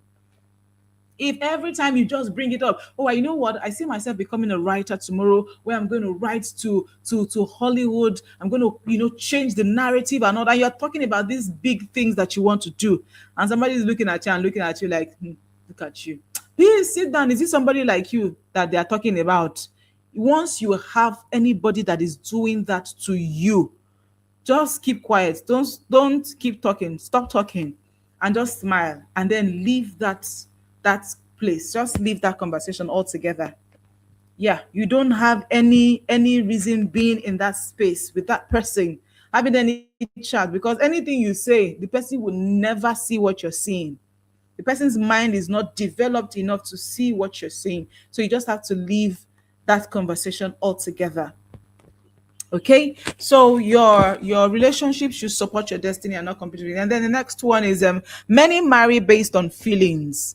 Feelings is not direction. You marry based on feelings and not direction. So the whole idea of marriage relationship, according to Genesis 2:8, was for help. It said help suitable for the assignment.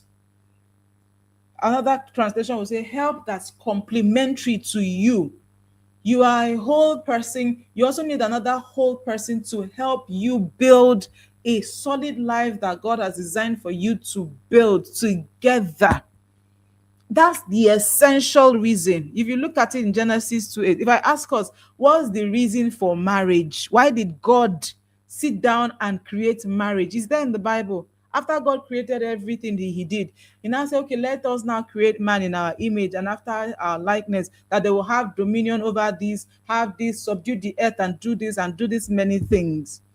Then after he was done, next thing, man was given the assignment to take care of the animals of the field, everything, everything. Then the Lord saw that, oh, it was not good that the man is alone. What did he say when he said that? He now said, I will make a helper that is meet for him. So the reason why God introduced a helper into the scene was because the man had something, had responsibilities, he had a task that he had to take care of, to do. And then he couldn't do it alone by himself. And then he had to introduce a helper into the mix, and the man was super happy. Like, oh my God, this is beautiful. So the first point of all is that we're coming together to help ourselves become the people that God has created us to be in. One. And then the reason we're coming together again is, to also help with different aspects of life, with procreation, to become companions and these other many things. But the very first thing is that you have a vision or an assignment that God has given to you and you need help with. I have mine, and we come together, we form a collaboration, and we're able to build that. You're interested and invested in me, I'm interested and invested in you. That way, oneness is better, oneness can be achieved. You see, the reason why a lot of people have all of these different biased conversations online. You hear people say marriage is a scam. My husband did these terrible, terrible things that they share online about relationships and all that. Guess what, my people? See, don't listen to such conversations. Don't listen. These people who have misplaced priority, they did not understand why they had to get married in the first place. They didn't understand why. So they got into it for whatever reason that was away from the very main reason. Anybody or people who come together and marry for the main reason and every other thing getting added, they always rarely would you see them say that they are going their separate ways. So take for instance, I'm interested in somebody comes to me and says, oh, I like you and I want to get married to you. I like how you teach. I also have this ministry and all that. And the two of us have conversation and it just looks as though our lives are so aligned. The way he's talking, I'm just so aligned in the way he's talking and I'm aligned, and all that. Be deceiving yourself. Thank you. Yeah. And we're aligned in our reasoning. And before we almost like finish each other's sentences and all that, we're talking about, oh, going in the same direction. See, it will be rare that when we eventually get married, I will not stay one day and now say, no matter his weaknesses, no matter because of course we all come with our weaknesses. Nobody is perfect, right?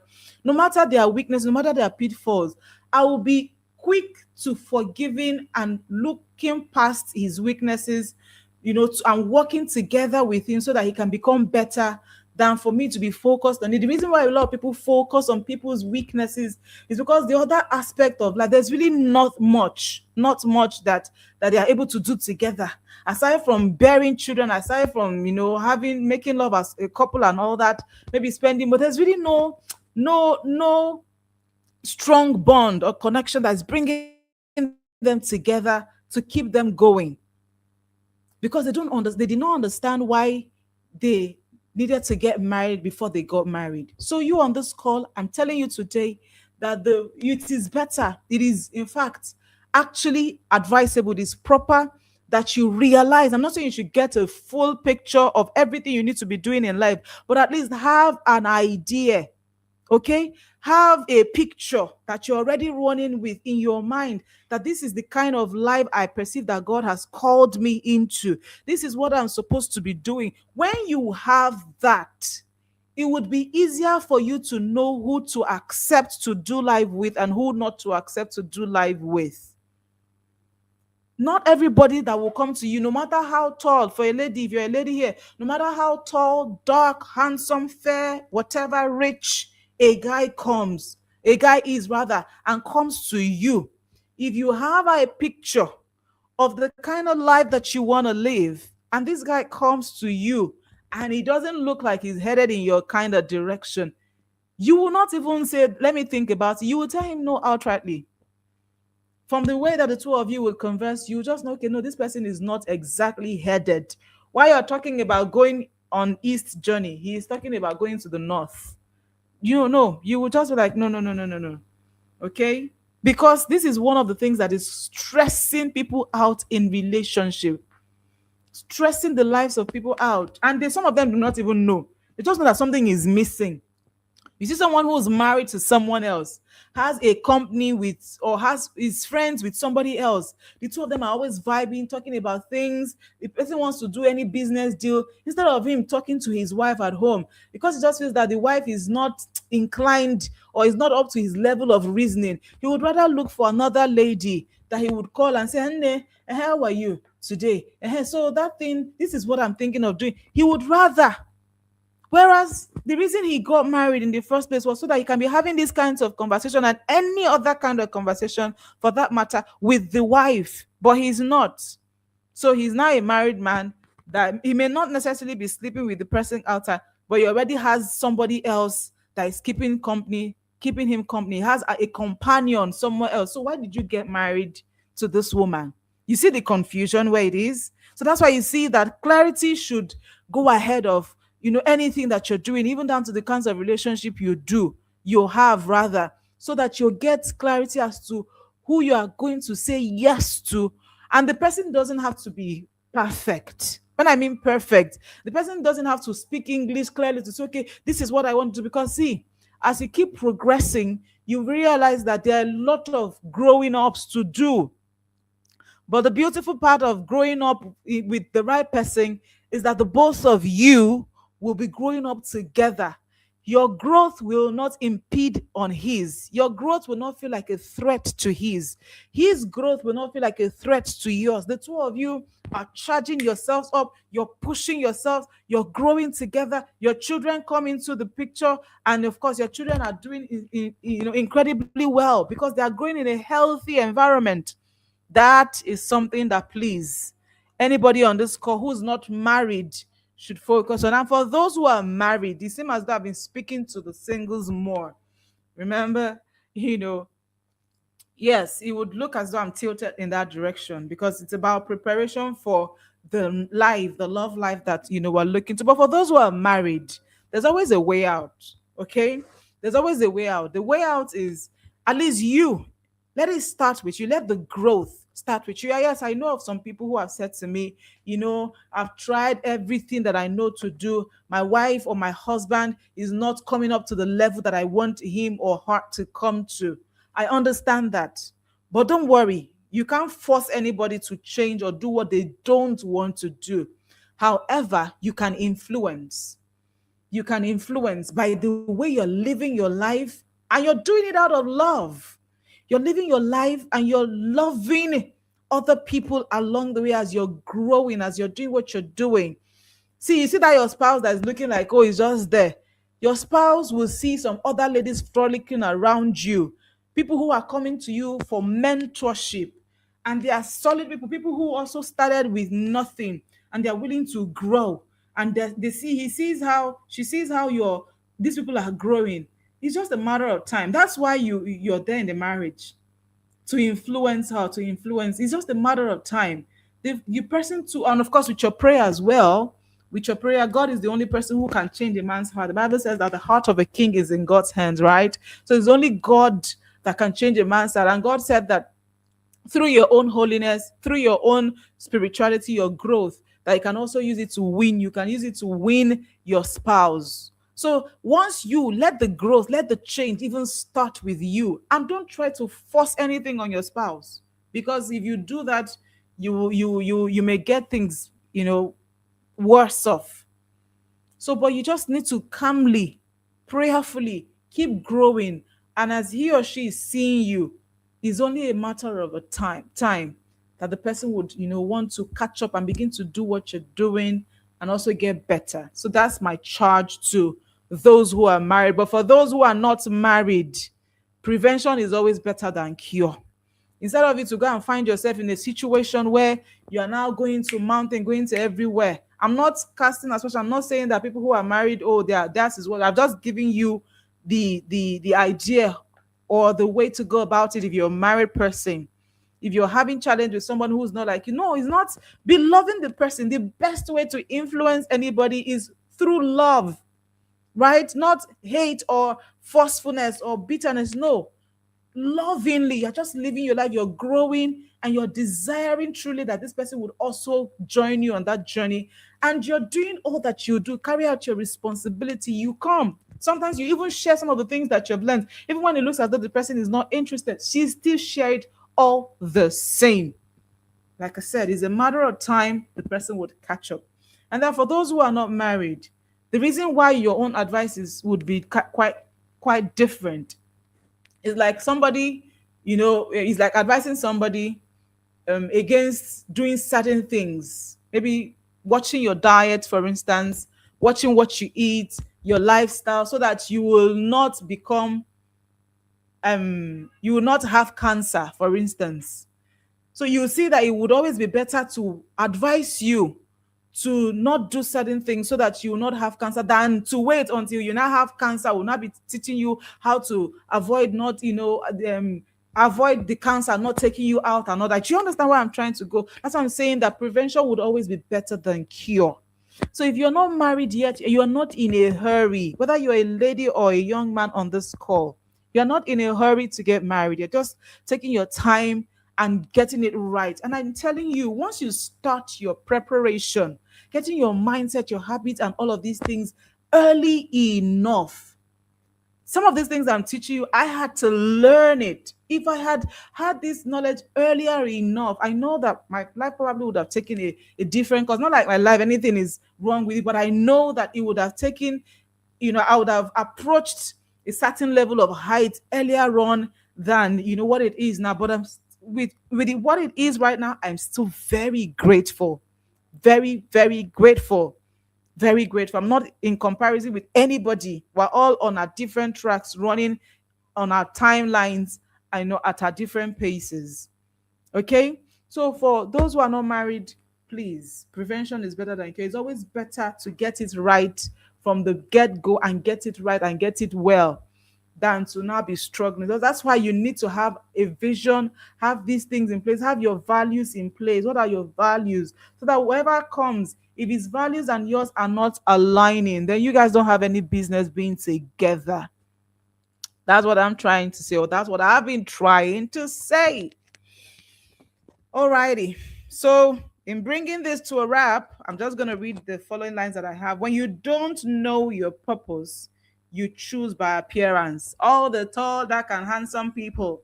Oh, he's rich. He's this, he's that. It's just amazing how people want to make marriage decisions and on peripheral things, surface level things. Oh, he has money. He's this. He speaks well. He dresses fine. He smells good. Those are good, and we should all practice them. But if he's an abusive person, if he's someone that while you are still talking, he's halting you, he's stopping you, he's not allowing you to finish talking. If she's somebody who looks down on you because he feels that you're not as tall as you should be and talks down on you, or doesn't feel that you are worth so much as a person because you don't have so much money yet. If you have any of these, no matter how pretty the lady is, no matter how handsome this person, I don't care. You don't have any business being with the person. So you need to know your purpose to be able to know that you cannot just choose by appearance. It's a total package for you. Okay? So when you also do not know your purpose, you choose by pressure. You have to now, that's when you now see yourself saying, oh, I had to get married because I was pressured into doing that. I don't understand that. You can do that if you don't understand where you're headed. But if you understand where you're headed, you have direction for your life, then you will never allow yourself to succumb to pressure. Because the people who will pressure you, whether that's society or family people, when the chips are down in your marriage, they will be nowhere to be found. It is you, that man and that woman that, or the men that were beating their wives in that video that I saw. I didn't see their family members. Maybe the woman got into that marriage because they told her that her biological clock was ticking. Oh, that she needed to get married, that it was quick that she got married. Hey, if she misses it now, her time is going to pass, and all of the rubbish that she was pressured in, and then she got into the marriage. Now today she's kneeling down having a man who's beating her like a toddler, like a baby. So when you have your purpose in sight, then you will not succumb to pressure. You also choose by conditions, or you not choose by loneliness, rather. So when you don't know your purpose, actually you will choose by loneliness. But when you do know your purpose, loneliness will not be a drive. No, because I'm lonely, I need somebody to talk to. If you need somebody to talk to, have friends. Not necessarily that you must be married to talk to somebody. You should have family friends. Go to church, look for family people in church, or your neighbors that you can look for, and just have it. Call up somebody and talk for all you want to, and drop the call. Don't say because you're lonely. Loneliness is not a good reason to get married. You get married because it is important. The marriage is supposed to help you, remember, support you, fulfill your destiny, fulfill your assignment majorly, before we're talking about procreation and other things. All right. So, and then when you, okay, so this is the next part. When you do know your direction in life, you look for alignment. Okay. Now, this is the reverse of what I just read. So when you know your direction, when you know where your life is headed, you have a vision, clear calling, you understand where God is calling you, area God is calling you into, what you're looking for, somebody who would align with your journey. I've explained this before. Somebody who will align with you in your journey. You're looking for value. You value character. Character is very, very important. You're not just looking for tall, dark, and handsome and rich. You're looking for somebody who has character. Because at the end of the day, tall, dark, and handsome and rich without character is chaos. It's going to make a mess of your life. You are talking to people, your friend, you go to visit. I saw another video. The lady went to visit her parents. The man was already slapping her from the door, and she was begging, like she's helpless in this life. Jesus. She was begging, I'm sorry, that she went to visit her parents. So that should not be you. It can never be anybody on this call, anybody who would watch this video later on, in Jesus' name, amen. So, and then when you understand your direction, when you know your direction, you avoid distractions. It'll be easier for you to avoid distraction. You know what is acceptable and what is not acceptable. So let's take a reflection question, and then I'll take the questions from you. Please, hope you've prepared your questions and concerns. Just let me know. So the reflection question is the kind of relationship I desire, aligned with where my life is going? The kind of relationship that you desire, is it aligned with where you're going in life? The kind of relationship. I've been talking tall, dark, and handsome, because a lot of ladies, when they just ask them, oh, what kind of man do you want? I want a man who's tall, who's dark, or who is chocolate skinned, who's handsome, who's rich, who's this, who speaks well, who does all of these plenty things. See, if the man has all of these things and is not headed in the same direction with you, you don't have any business being with that man. Because guess what? He may marry you, and because the two of you are not headed on the same journey, he will look for someone else. There will be someone, he will find someone who's headed in the same direction with him, and he will not have any issue having you as the housewife. Now, why do you think men have side chicks? This is one of the reasons. They have side chicks because the main hen, God forbid, anybody will not be hen from this call. The main wife is not exactly there. I'm not supporting cheating or adultery. No, that's not what I'm doing. I'm just saying that if you have the total package at home, you will not be looking for the one on the side. Don't you understand? Like you have a wife who has it. Talk about, she's smart. Talk about doing well in her finances. Check. Talk about I mean, everything. Check, check. By God's will, I'm not saying she should be perfect, but at least she has it.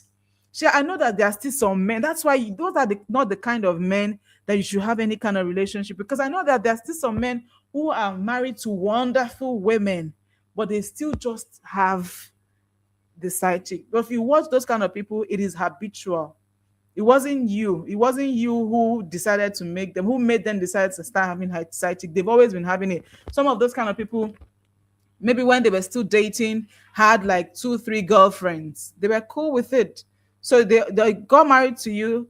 That they got married to you does not mean that they will not change because you are now in the picture. Do you understand what I'm saying? So you don't have any business being with such kinds of people.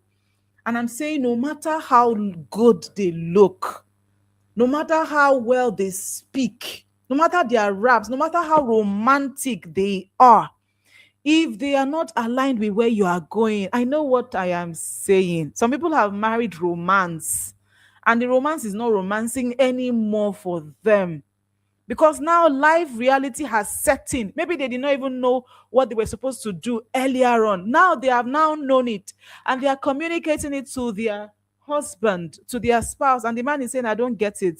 Please, please, please, please, this is not what I bargained for. I did not bargain to. I just want a woman that will just be looking pretty for me. All of this, I want to follow my dream. I no, no, no, no, no, no, no, no, no. If you are going to be doing that, then it's either that or this. There are people like that.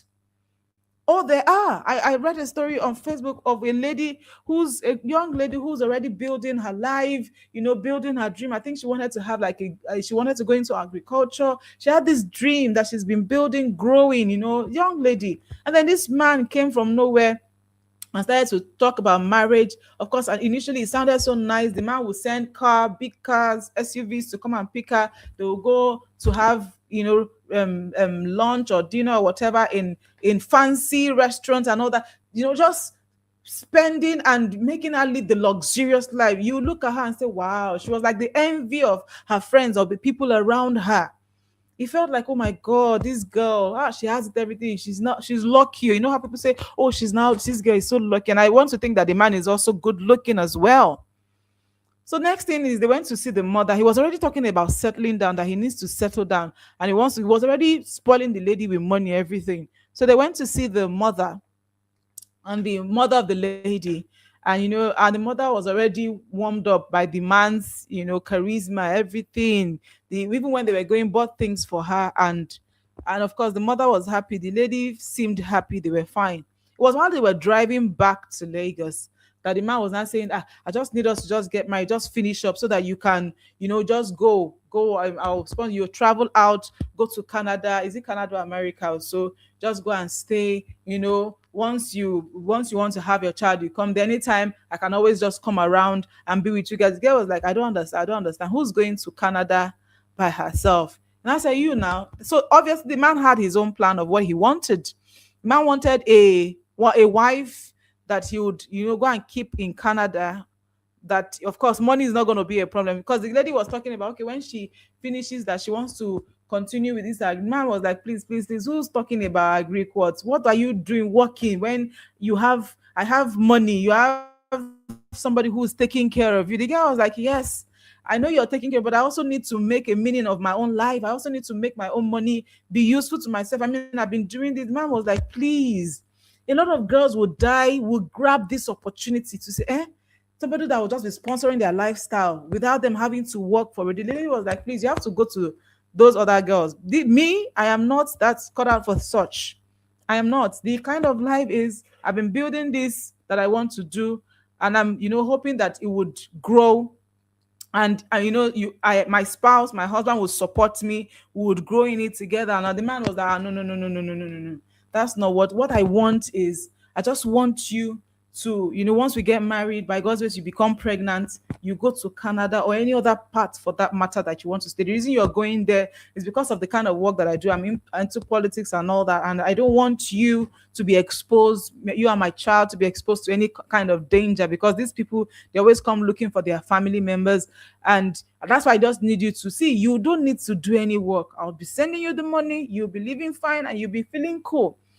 That's this thing that this man said now sound good to a lot of ladies who are not driven, who do not understand why they're even in marriage in the first place, and they'll grab it.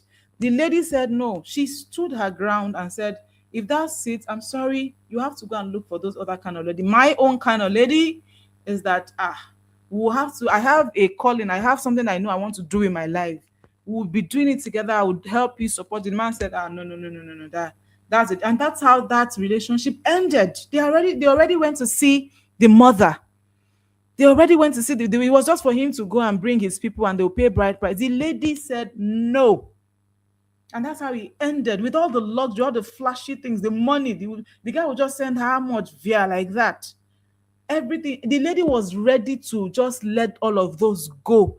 You would look at her and say, hey, you have lost an opportunity. You know the normal us. Hey, this girl, you are so silly and all that. But she has just dodged a bullet. She dodged the bullet by letting all of those go so that she can focus on her. Because see, even when marriage goes, some partners used to die.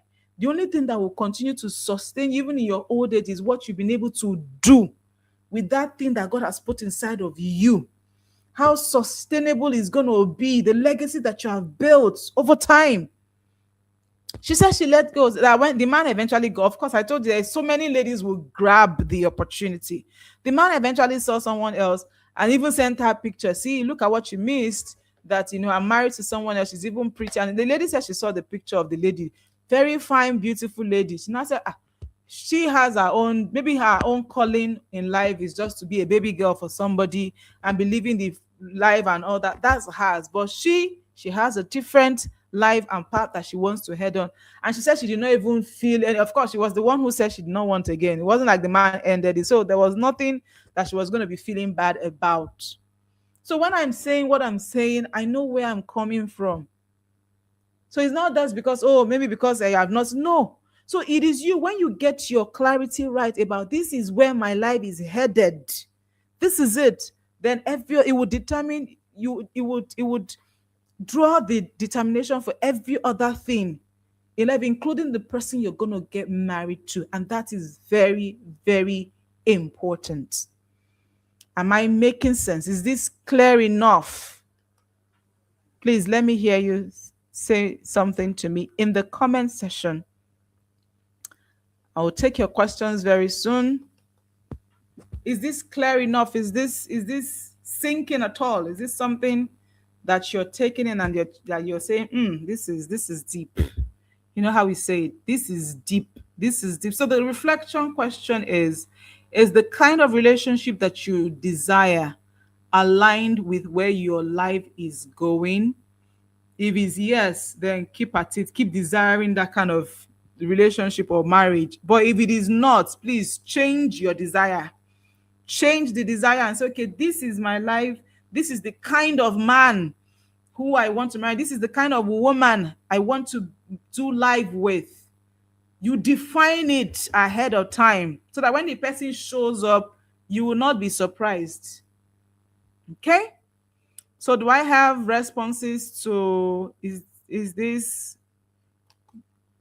good? Good, very clear, amazing. I love it.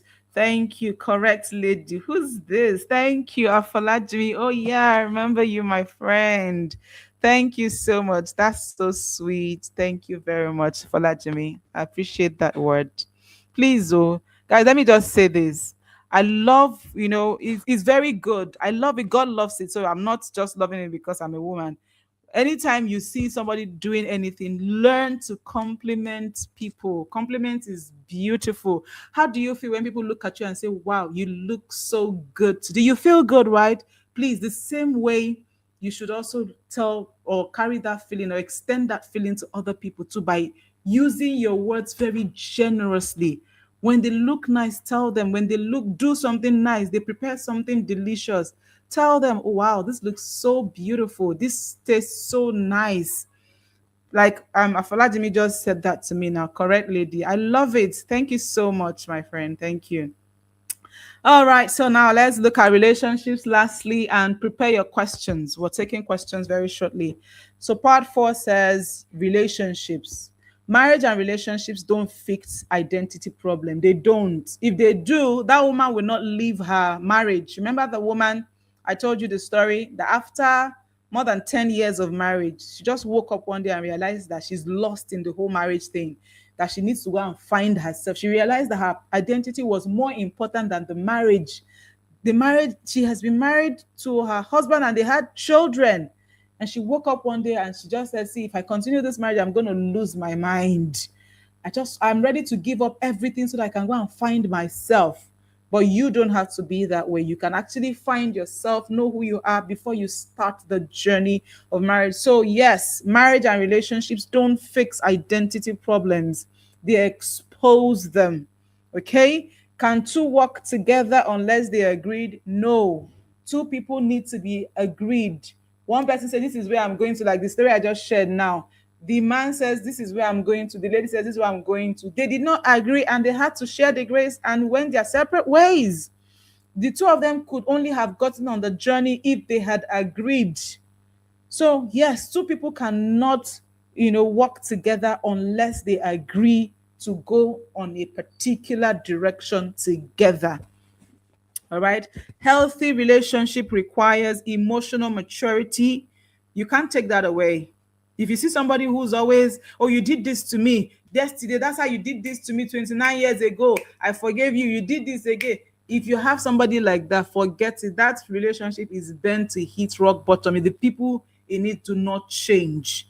Emotional maturity, which is essentially managing your emotions, is an essential commodity or essential part of building healthy relationships. Very, very important. There, you can't take it away. Of course, a large part of what you'll be doing in relationship is your emotions. He upsets you today. In fact, they say that one of the places where you will get offended the most is in marriage. So imagine that you are not mature enough. Just you in fact you feel frustrated. You actually be depressed. So emotional maturity is very key. Self-awareness is also required for a healthy relationship. If you know yourself, people cannot just toss you about. They can't tell you to sit here when you want to sit there. You just say, oh no, thank you so much, but this is where I'd rather be. Like this, my beautiful lady who didn't allow herself to be blindfolded with money and luxury and Canada. Just imagine how many ladies, just imagine that that man had put out vacancy for a wife. How many ladies who would apply and say, okay, all you just need is just to be ready to go to Canada, be ready to live there with your children. A lot of ladies will line up. You know what I'm saying now? We see these things.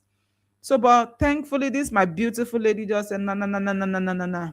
This is it because she knows who she is and where she's headed. So she chose to stay there.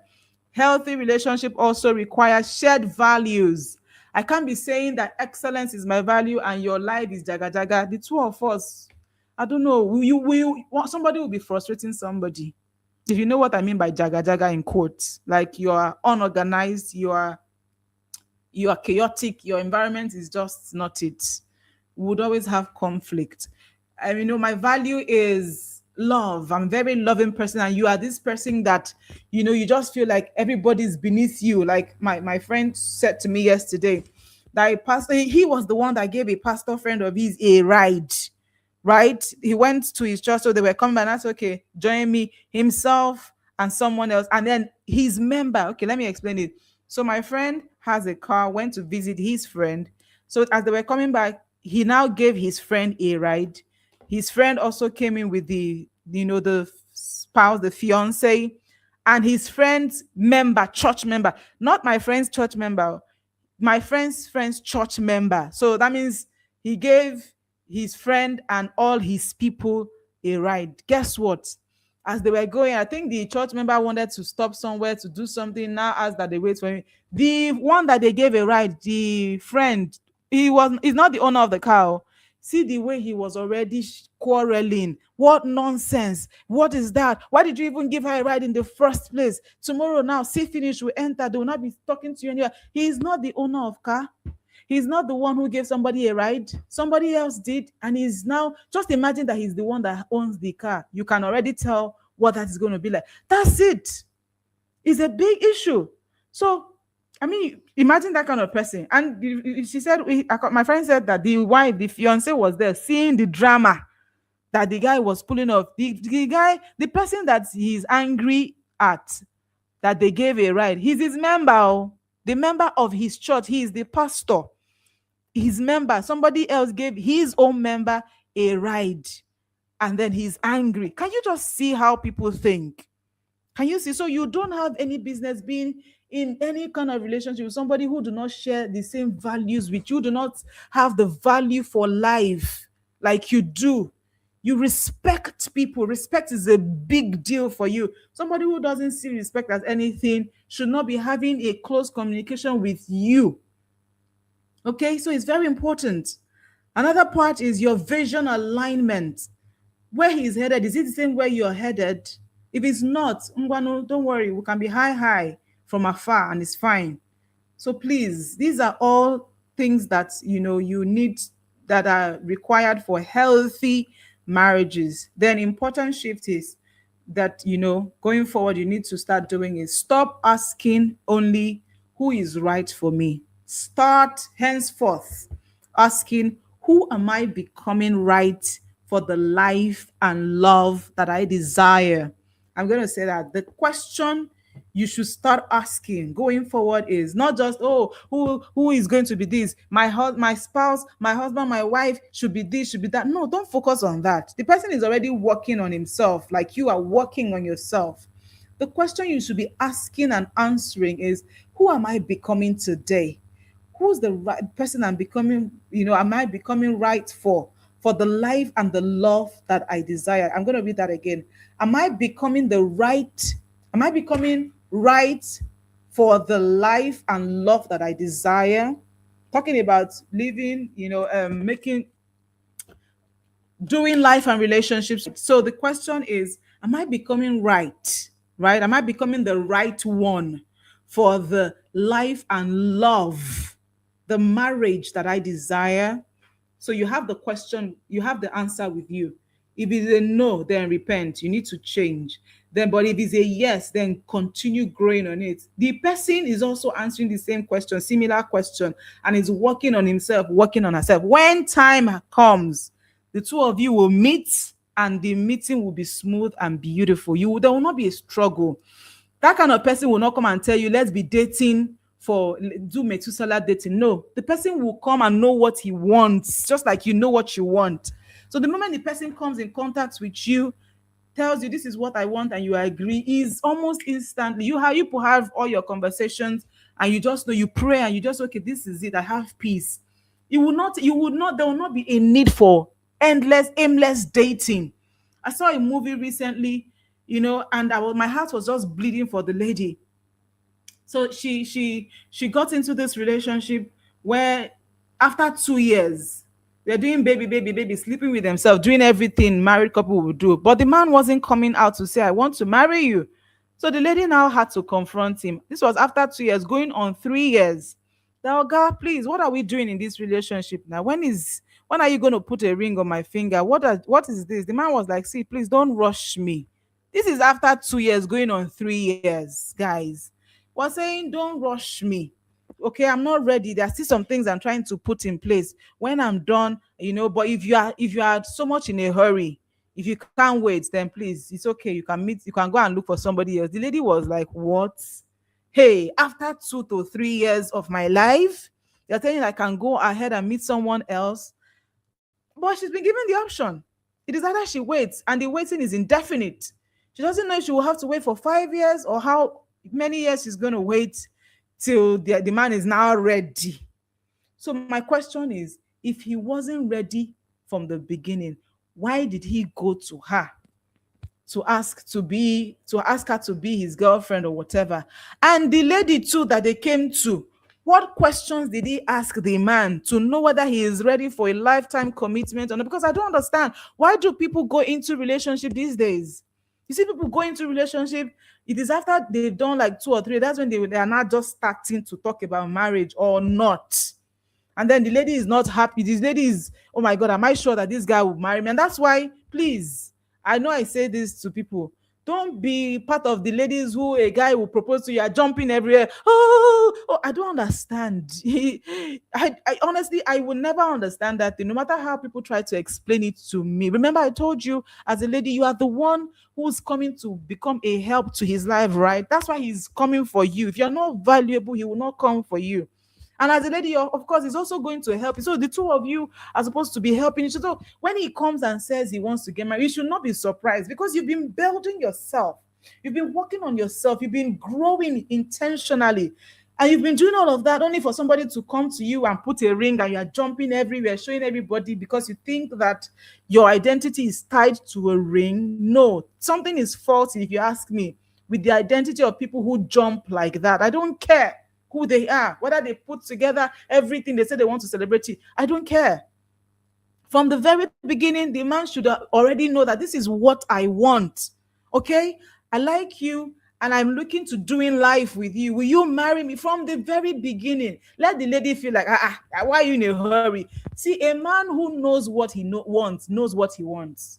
The one that is not sure is the one that will now come and tell, let's see how things go. Please, my ladies, don't allow anybody subject you to the point of saying, okay, let's see how things will go.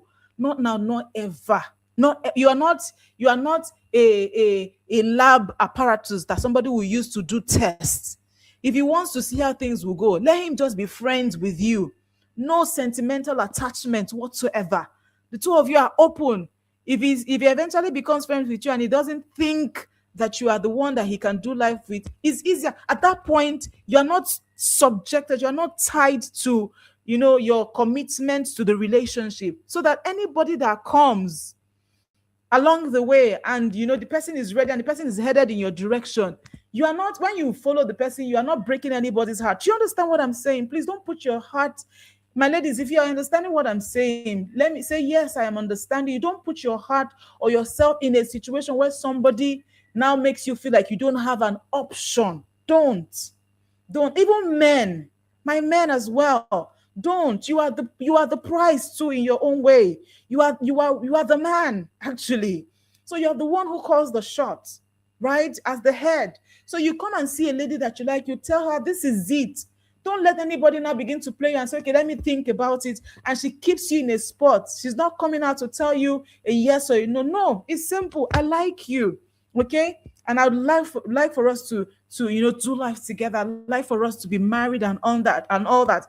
If the lady is sure and is convinced that you are the one for her, you should not take her forever now, Abby. It should not take her forever to say, oh, yes, and go ahead with you. But if it's taking her forever to say, okay, you know what, let me pray, let me be sure, just tell her, okay, don't bother, don't worry, okay?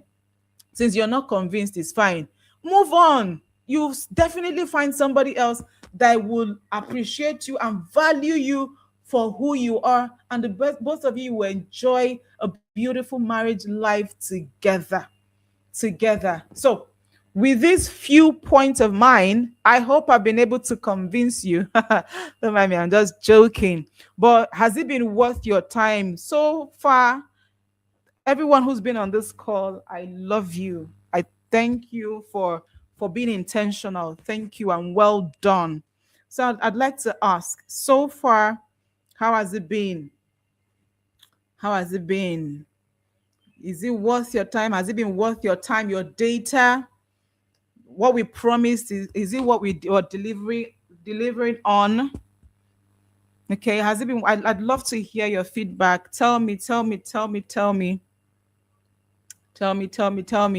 How has it been so far? So far. Maybe you should share. This is the point where you share at least one or two lines that hit you. So what's one thing that you're going home with or you're taking with you from this meeting? Like, no, this one, I'm so doing it. Anything at all that you remembered, please go ahead and share it. And if you have question, Go ahead and share your questions as well. Whatever the question or concerns, whatever it is, please go ahead and share. We're wrapping this up now. We're wrapping this up now. And then I'll also talk about the offer that I have for us. We have something juicy, something beautiful for us. So go ahead. Do you have questions? I'll just wait for like the next few minutes to take questions, and then your thoughts, the things you're going home with from this conversation today. One, at least one or two lines, just share with us, and then I'll share our offers with us. Excuse me, and we'll call it a wrap. Thank you, Princess. Princess said, yes, yeah, it has been worth my time. Amazing. Amazing. I love it. I love it. Says it has been worth my time. It has been too for me as well. Thank you, Princess. That was beautiful. So, can I get questions, your thoughts, your take home points today, what you're deciding to do going forward? I just need to hear it. Tell me, going forward, this is what I am deciding to do. I am not going to settle for less. Good. I'm not going to settle for less. I'm going to go for the best. I'm going to get my vision right. I'm going to, work on my habits. I'm going to start taking my spiritual journey much more seriously. I'm not going to be open to just about any kind of relationship. I'm going to be a lot more intentional with my relationships, with the kinds of people I communicate with. I'm going to invest time knowing what my calling, my vision for life is, what my values should be. I want to hear it. Please put something down. Just let me know what you're going home with, or if it's a question you have, please put the question in the comment section. And I am watching. I'm watching. I'm watching. I'm watching. Keep it coming. Keep it coming. Keep it coming. I'm hoping that you're typing.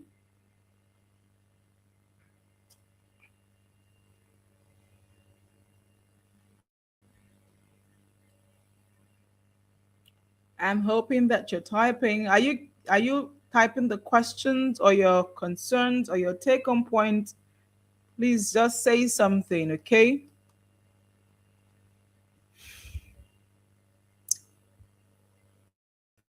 Say something would wrap it up from here, and then we would move to the offers that we have, and that's it. We'll call it a wrap. It's been a beautiful day. Thank God. This we said we were going to have this, and we had it. So okay, while I'm waiting for your questions, let me just summarize. Let me summarize. So, in summary, right relationship means right identity. Okay, so no, this is it. Right relationship, right identity, right growth, right relationships, they are all connected. Did you get that? Right life, right identity, right growth, the right relationships, they are all connected. Okay, so be intentional about your growth starting today. If you're already intentional, bravo, well done. Improve some more. The higher your growth level, the higher your chances of becoming great in life. That's how it works. Okay, gold is more expensive. The more refined a gold is, right? A piece of gold is, the more expensive it is. The more refined a piece of gold is, the more expensive it is. And that's how it is for humans. The more refined, the more productive, the more valuable a person is, the more important and influential the person tends to become in life. So, and the onus is on you. You just have to be the one who who decide to say, okay, you know what, this is the farthest, this is the height I'm going to go. I'm going to go as high as God will have me go. So it's very important. Be intentional about your growth. Don't rush what requires preparation. Whatever it is that you need to prepare for, don't be in a haste to jump the guns, because it would backfire. It definitely will backfire. right? Your future deserves wisdom, not trial and error. True. Your future, it deserves wisdom. It is not based on trial and error. Okay, let me see. If I do know, you have to be intentional. So it deserves your wisdom. It takes wisdom to be intentional, actually.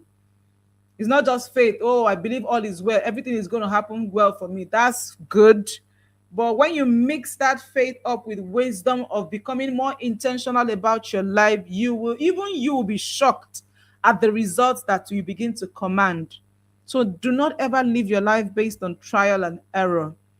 Proverbs 4:7 says, wisdom is the principal thing. So get wisdom. Okay? So now, the prayer line to end is that don't just hope for a better life and relationship, grow into the person that can sustain it. Yes, don't just grow for a better life and relationship, grow into the person that can sustain that life so that whatever height you get to, you know it is sustainable by the person that you are becoming. You are becoming beautiful. Type in, ma'am. Okay. Okay, Princess, you have been amazing. Again, Caro, too, has been amazing. It has been worth my time. Thank you. Said type in Manu Wahala. Insightful, beautiful. I love it. I love it. Okay. So I know we're not so many on the call right now, but regardless, I will still make mention of the offerings. So we have an offer. We have two, okay, offers actually, not just one. So the first offer, please, as you're typing, just listen and then so you don't miss out on it. So the first offering that we're having is our book. There's a book that I've written. Okay, so let's take Afalajimi's question. Insightful. Afalajimi, thank you. So it says, how do you strike a balance between taking time to know someone in a relationship and rushing into marriage? Amazing. Amazing. Vladimir, thank you. So you see this question, let me put it up, right, that you've asked is a lot of the reason why so many people, especially believers, Christian people, go into relationships, okay? Long relationships. So, what's the whole essence of a premarital relationship before marriage? For people who are, who already know, okay, this is where we're headed. The whole idea that that premarital relationship is not essentially to know everything about this person, but to know key things, some of the things we've just discussed about. Like, okay, is this person first and foremost like me in terms of identity? Is she a child of God like myself? That one you can't negotiate it. So when I mean child of God, of course, would argue that everybody is a child of God. Everybody may have been created by God. Everybody may have been, birthed by God, but not everybody knows that God is their father. So because people don't know that, of course, you have the identity issues that people are plagued with. So what I'm saying in essence is the first thing you want to look out for in the person that you're looking to get married to is that before you even think of going out to say I'm looking for somebody to get married to, is that there's a sense of readiness on your part, whether as a man or as a woman.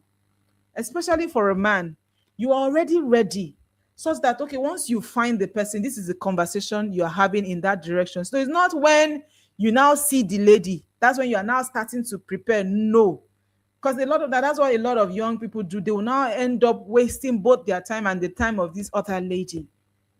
So for you, you're already prepared. Just God helps you eventually find the person. Fine. So the balance, the question here is, okay, Princess, you've dropped your question. It says, please let me take that question again. He said, how do you strike a balance with taking time to know? Yeah. So emphasis on taking time to know someone in a relationship and rushing into marriage. So the thing is, what are the things you should even look out for? All right, in a person you're intending to get married to? I've just told you the very most important is that the person is also a child of God like you. One, that is checked, right? The next thing you're looking out for is the person headed in my direction? Because the reason you have to go and reach out to her is because you need to do life with someone who would help you become all that God has created you, and the same thing you do for the person, right? So you find that out in your conversations. Sometimes you can even find out these things even as friends. You can have friends that you gist with and you're just asking, oh, so what are you working on right now? From just even being friends, you have an idea like, wow, this lady. I know of some people who have said to themselves, ah, you are my fair as you, I'm going to get married to you, you are my wife. You've seen something like that. The lady is busy doing shakara everywhere. The man already knows where you are. They are not friends, they are not in a relationship, but the guy already knows. He already knows what he has seen in the lady, and he has said to himself, you are if you like, sorry, I'm speaking Yoruba, if you like, do all the shakara in this world, is you I'm going to get married to, because there's something he's seen already. So he doesn't even need to do Methuselah dating or stay in courtship for forever before he's now deciding whether to marry her or not. And the idea of rushing, we can use the word rushing if somebody is in a haste, right? Is in a haste. The person doesn't have anybody. The person just say, oh my God, time is going, I need to get married. And then somebody comes, the person is now rushing the person, let's get married, let's get married. No. When you already know what you want to do, from the beginning, it was even marriage, not relationship per se. It's marriage, of course, relationship. So the person comes and you two of you are already talking and you're already checking a lot of things. Okay, check, we seem to connect it on a lot of levels. Her vision aligns with mine, check. Her vision, whatever, check. Okay, yeah, this part, okay, we can work around this part, we can work around it. And you look at everything and you see that the pros are more than the cons. And above all, the seal up is that you have peace in your heart. You're not, because if that place is a no-go area, there'll be a check in your spirit. You have a nudge, you just be feeling having this feeling of unrest. So if you're not having any of that, you have like, okay, go ahead. Then what is stopping you? What I know that the reason why people are afraid these days because of the things that are happening. And remember, that's why I said that the person should be somebody that is already a child of God, who has the spirit of God in her or him. So once that is such, of course, there are people who claim. I'm not talking about people who claim. I'm talking about people who are living in the reality of being children of God. If you understand what I mean, and you can tell, you can actually tell, because I've also heard people say, so how do we know who is a child of God and who's not a child of God? The best way to know somebody who is a child of God is you. I said you attract who you are becoming, who you are prepared for. So it is by you. When like I always would say, it takes a Nigerian to know a Nigerian anywhere else in this world. A Nigerian can go to America, can go to Europe, can go to Russia, anywhere, and be forming Russian for you. But if the person has stayed in Niger, this our Niger, and you are a Nigerian person, and the two of you meet somewhere, somehow something will give that person away, and you will know that person is a Nigerian person. Is that true or not? And that's how it is, even with you. So once you know that this person is, oh, somebody I know that I can do life with, there are no issues, I don't have any check, and you're taking time to pray. Because back in the day, what our parents or our grandparents used to do, they used to do this background check. They didn't do so much of praying and all that, but they would do background checks on the family. Oh, before our son is interested in this lady, or even the parents, even the family. So before they make a move to go and check, to go and say, oh, we're coming for your daughter's hand in marriage, they've gone sent some people to go and check on about that family. Even when they come and say, okay, we are interested, the family of the lady is also gone to check, okay, this family are interested in our daughter. Please, what do you know? What did they? And then you now hear people say, oh, they are very good people. Oh, their family, oh, they are wonderful. They are fruitful. They are not people who have issues. They used to do that.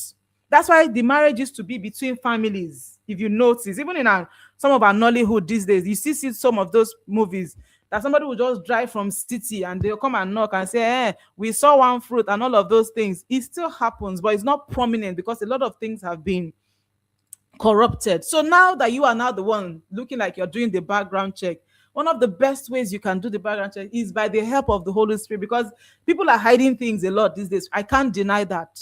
I mean, I've handled cases. Do you understand? To avoid all of those stories that touch, That's where you need to work with the Holy Spirit. So if there's anything at all that is not adding up, there'll be a check in your spirit. Except you are not a child of God who has a relationship with your father. Do you understand? There'll be something that will be off somewhere. So once you start to sense it, then that's not the time for you to say, oh, you are quickly getting into marriage.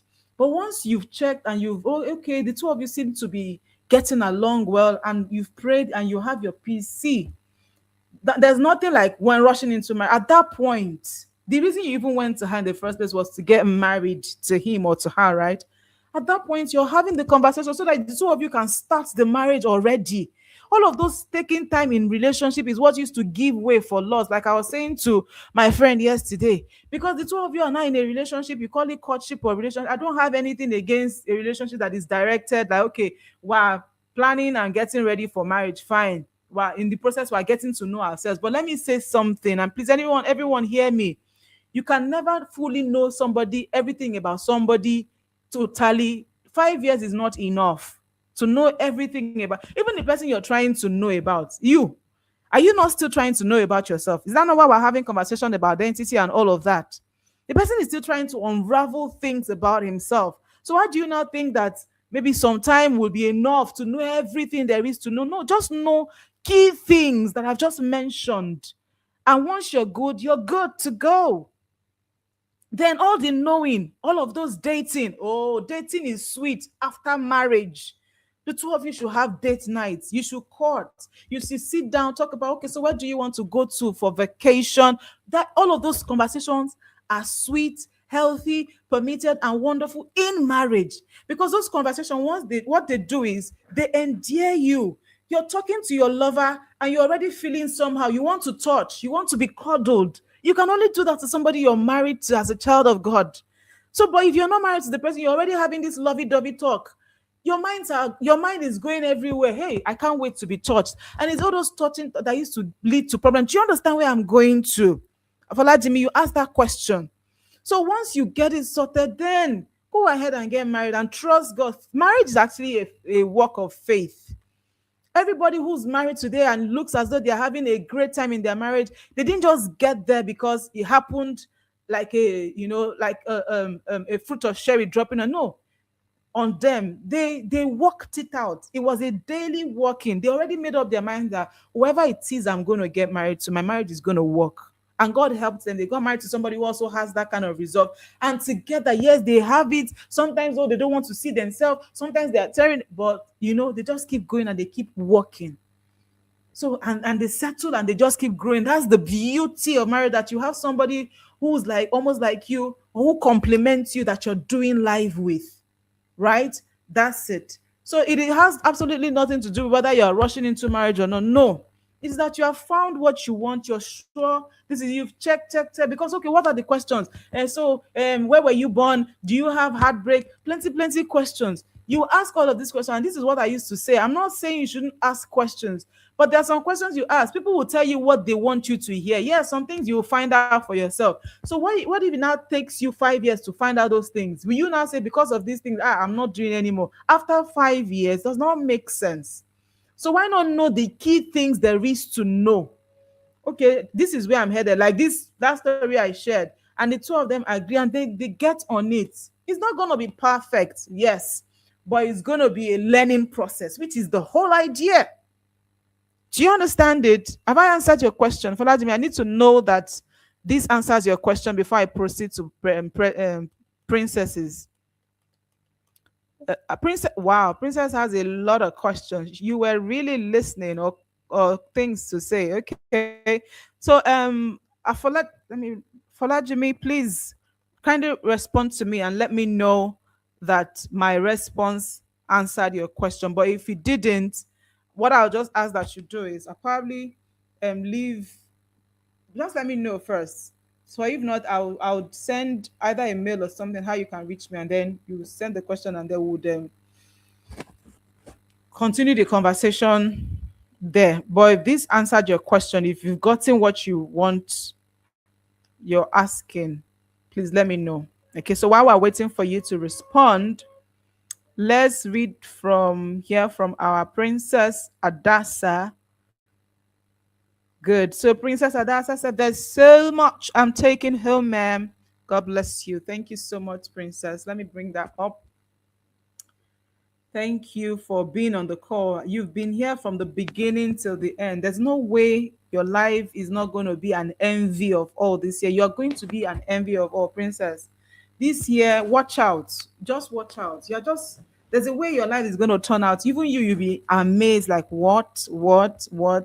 I'm declaring that for you in Jesus' name, because you've shown that you are really an intentional young lady. I'm not sure I know which princess this is, but we'll talk. Okay, so but there is so much taking home, but one line I truly love is, you don't only attract what you want, you attract what you are prepared for. Absolutely.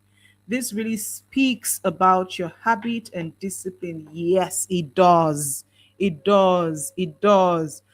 Also, some ladies can just stay and be desiring, oh, one guy that is intelligent, that is well traveled, that is, desiring all these plenty things. There's nothing bad in desiring somebody who is valuable, who is intentional, who has high value. But the only challenge I have is, are you building yourself to becoming a high value person to match up that person, just like you rightly said? So who are you preparing yourself to be so that you can attract that kind of high value person, either as a man or a woman? So whatever it is you're preparing yourself for, yes, you attract that kind of person. But if you're not intentionally building, then don't think that somebody who's working on himself on that high level will now come and be managing somebody who's on this level, and they'll be dragging the person back. No, it will be unfair. You think about it now. It will be unfair to God and to anybody, to the person. Like, how is it that I have been able to grow to this point? You are still here, you're not dragging me. And it's happening in marriages. It is. Okay. So, yes, I love that you're taking that home with you. Beautiful. Well done, Princess. So, let's look at the other one. It says emotional intelligence, mental state, and spiritual authority. Okay, these are the other part you're going with, because for you to attract the things you desire, you must first prepare yourself and grow in these areas. It shows that you're listening. Oh, this you are. In fact, I'm sure you're a good student, or you were a good student. I don't know if you're done with school, but in fact you are actually. So this shows that you're listening. Absolutely so true. I love it. I love it. I love it. Let me show that. Yeah, I love it. Well done, Princess. Thank you. So the other ones you mentioned is that, and there is one thing I came to understand, that prior preparation prevents poor performance. Absolutely. Both in relationship and marriage. Yes. When you are well prepared and still, okay, I think, okay, and still, I guess you're still saying something, but I love it. Yeah, that's it. That's it. Prior preparation, early preparation prevents poor performance, it prevents poor outcome, prevents poor anything. The earlier you start, I don't care whether you're a 10-year-old or 12-year or even a child. That's why we talk about people becoming intentional parents. The earlier you start to prepare that person for the life that the future is asking for, the better. The better the outcome, the better the performance, the better the quality of life. Do you know that some people you look at and say, I like the quality of this person's life? Yes, because some intentional work have gone on that person. So that's the same thing we're calling you on to today. That you're not just even becoming an intentional person, you're also helping others to become that too, by the person you're preparing your life for. Because there's no way you are a high value person, your husband is a high value person, you're not raising high value children. No, no, you definitely will raise high value quality children who this people have been praying for, to say, okay, you know what, we need leaders who are not biased, who are not corrupt. Yes, you tend to be that leader. You tend to raise such generations of people. That's it. Okay. Beautiful, Princess. That's wonderful. I love it. And then you also said that one thing I came to understand also is that prior preparation. Okay, so I get this. Oh, okay, this is the completion part, I guess. So he said, and also we can do well when we are teachable, like being open to correction. Absolutely.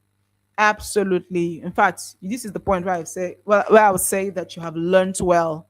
You have learned well. Well done, princess. Well done. All right. So now I'm just going to talk about the offerings that we have. You will agree with me that all of these things that we've talked about today, they are, I mean, insightful things that can help us grow. But just holding on to this, yeah, of course you can fly with this, and if you're one who is keen on just becoming the best, you will take this and you will work with it, and it will be very helpful for you. But you can also decide to go deeper. One thing I've learned, in life is that people who go higher, there's a way they say people who go faster go alone, right? The people who go higher, they go with others.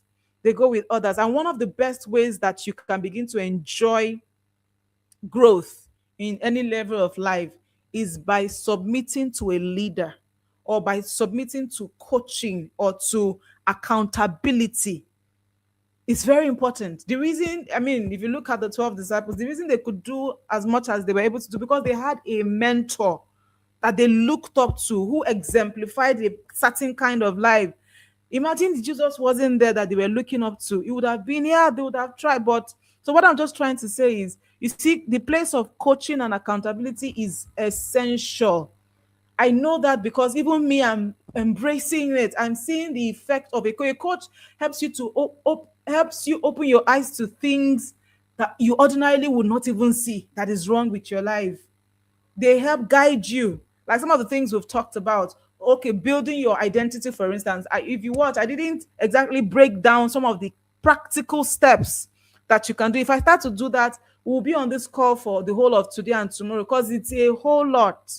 So for us to be able to do and go deeper into that, we've created a program, a course. It's called the Graceful Grooming Room.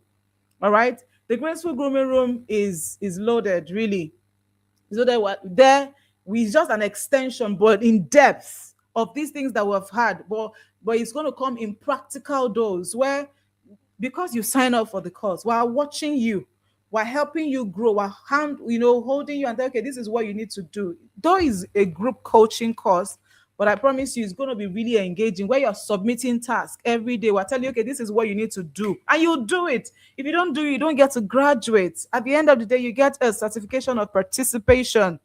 Okay, but it's not just even about the certificate, it's about the quality of life person that you eventually now become at the end of that program.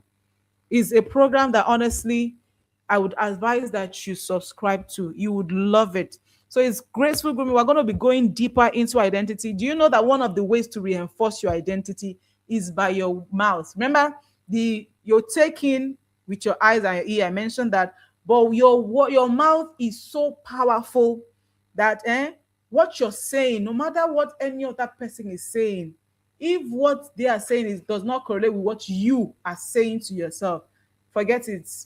Like when Olajimi called me correct lady, if I didn't think that I was a correct lady, that statement will not mean anything to me. So, but before he said it, I've been calling myself that you are a good person, you are a high value lady, you are correct, you are wonderful. So I say that to myself. So just me hearing him say that just made me feel like, oh, beautiful. Thank God you're seeing what I've been seeing about myself. Do you understand it? So our words are very powerful. So these are things who will help guide you on the different practical steps that you would take to go deeper. Is it for your personal refinement? My God. I mean, that one, you would even see me. We'll take you through different etiquette tips on how to respect, what it means to respect yourself in depth, right? And the different levels of things. We'll give you tasks, practical life tasks, whether you're a student or you're working or anything, would give you tasks that is related to your field of call, something that you do every day. You come back with results. We want to get feedback. What are people saying? How are people responding or reacting to this new you? So you're coming back with report to us. Yeah, that's it. And then that's that. And then we're also going deeper on your purpose, your calling as well. So yeah, some people just find, okay, this whole purpose conversation, I don't know, how do I find my purpose? When you come on the course, there'll be a guide to help you now say, okay, I think this is where I'm at. We'll help you unravel that. And then of course, the marriage part of it is we will just be set on you've already been set on the right path right now just by being on this program. I'm telling you, you just that you now go a lot more deliberate, being set on that course So you know, okay, this thing, this is what I need to do, in to the point of even how to take care of your body as a person, how to take care of your environment, how to manage the different kinds of relationship in your life.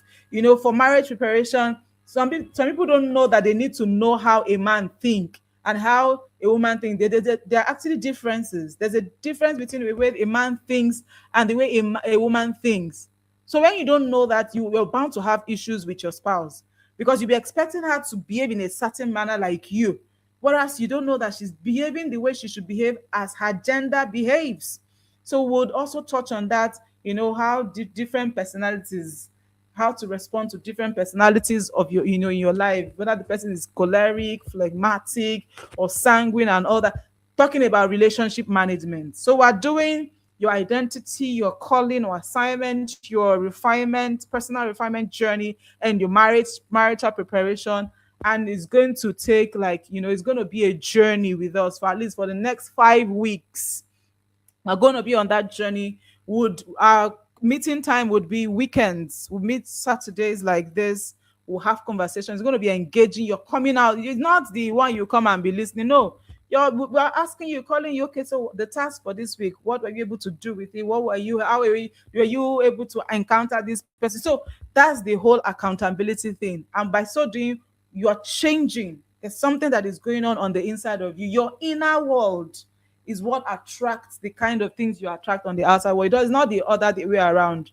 Do you understand it? So at the Graceful Grooming course, we'll be going deeper on this conversation. And I want to join you. I want to invite you, especially if you've been on this call, you can't afford not to be a part of Graceful Grooming course. Except, of course, you say, okay, you know what, Miss Uche, I think I'm good with this one. I'm fine. Oh, and if that's it, oh, by all means, go ahead. I mean, we've been on this call for more than 2 hours. This alone can help you. Just go.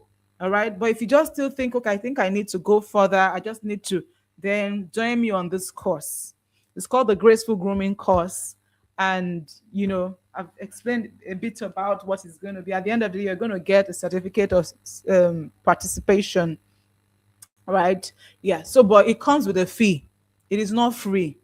Okay, because it's a lot of work. We need to do a lot of work, a lot of research is going on into it and all that. So it comes with, its own perk, right? So, but there's a discount, for not just discount per se. There's for because you joined this call.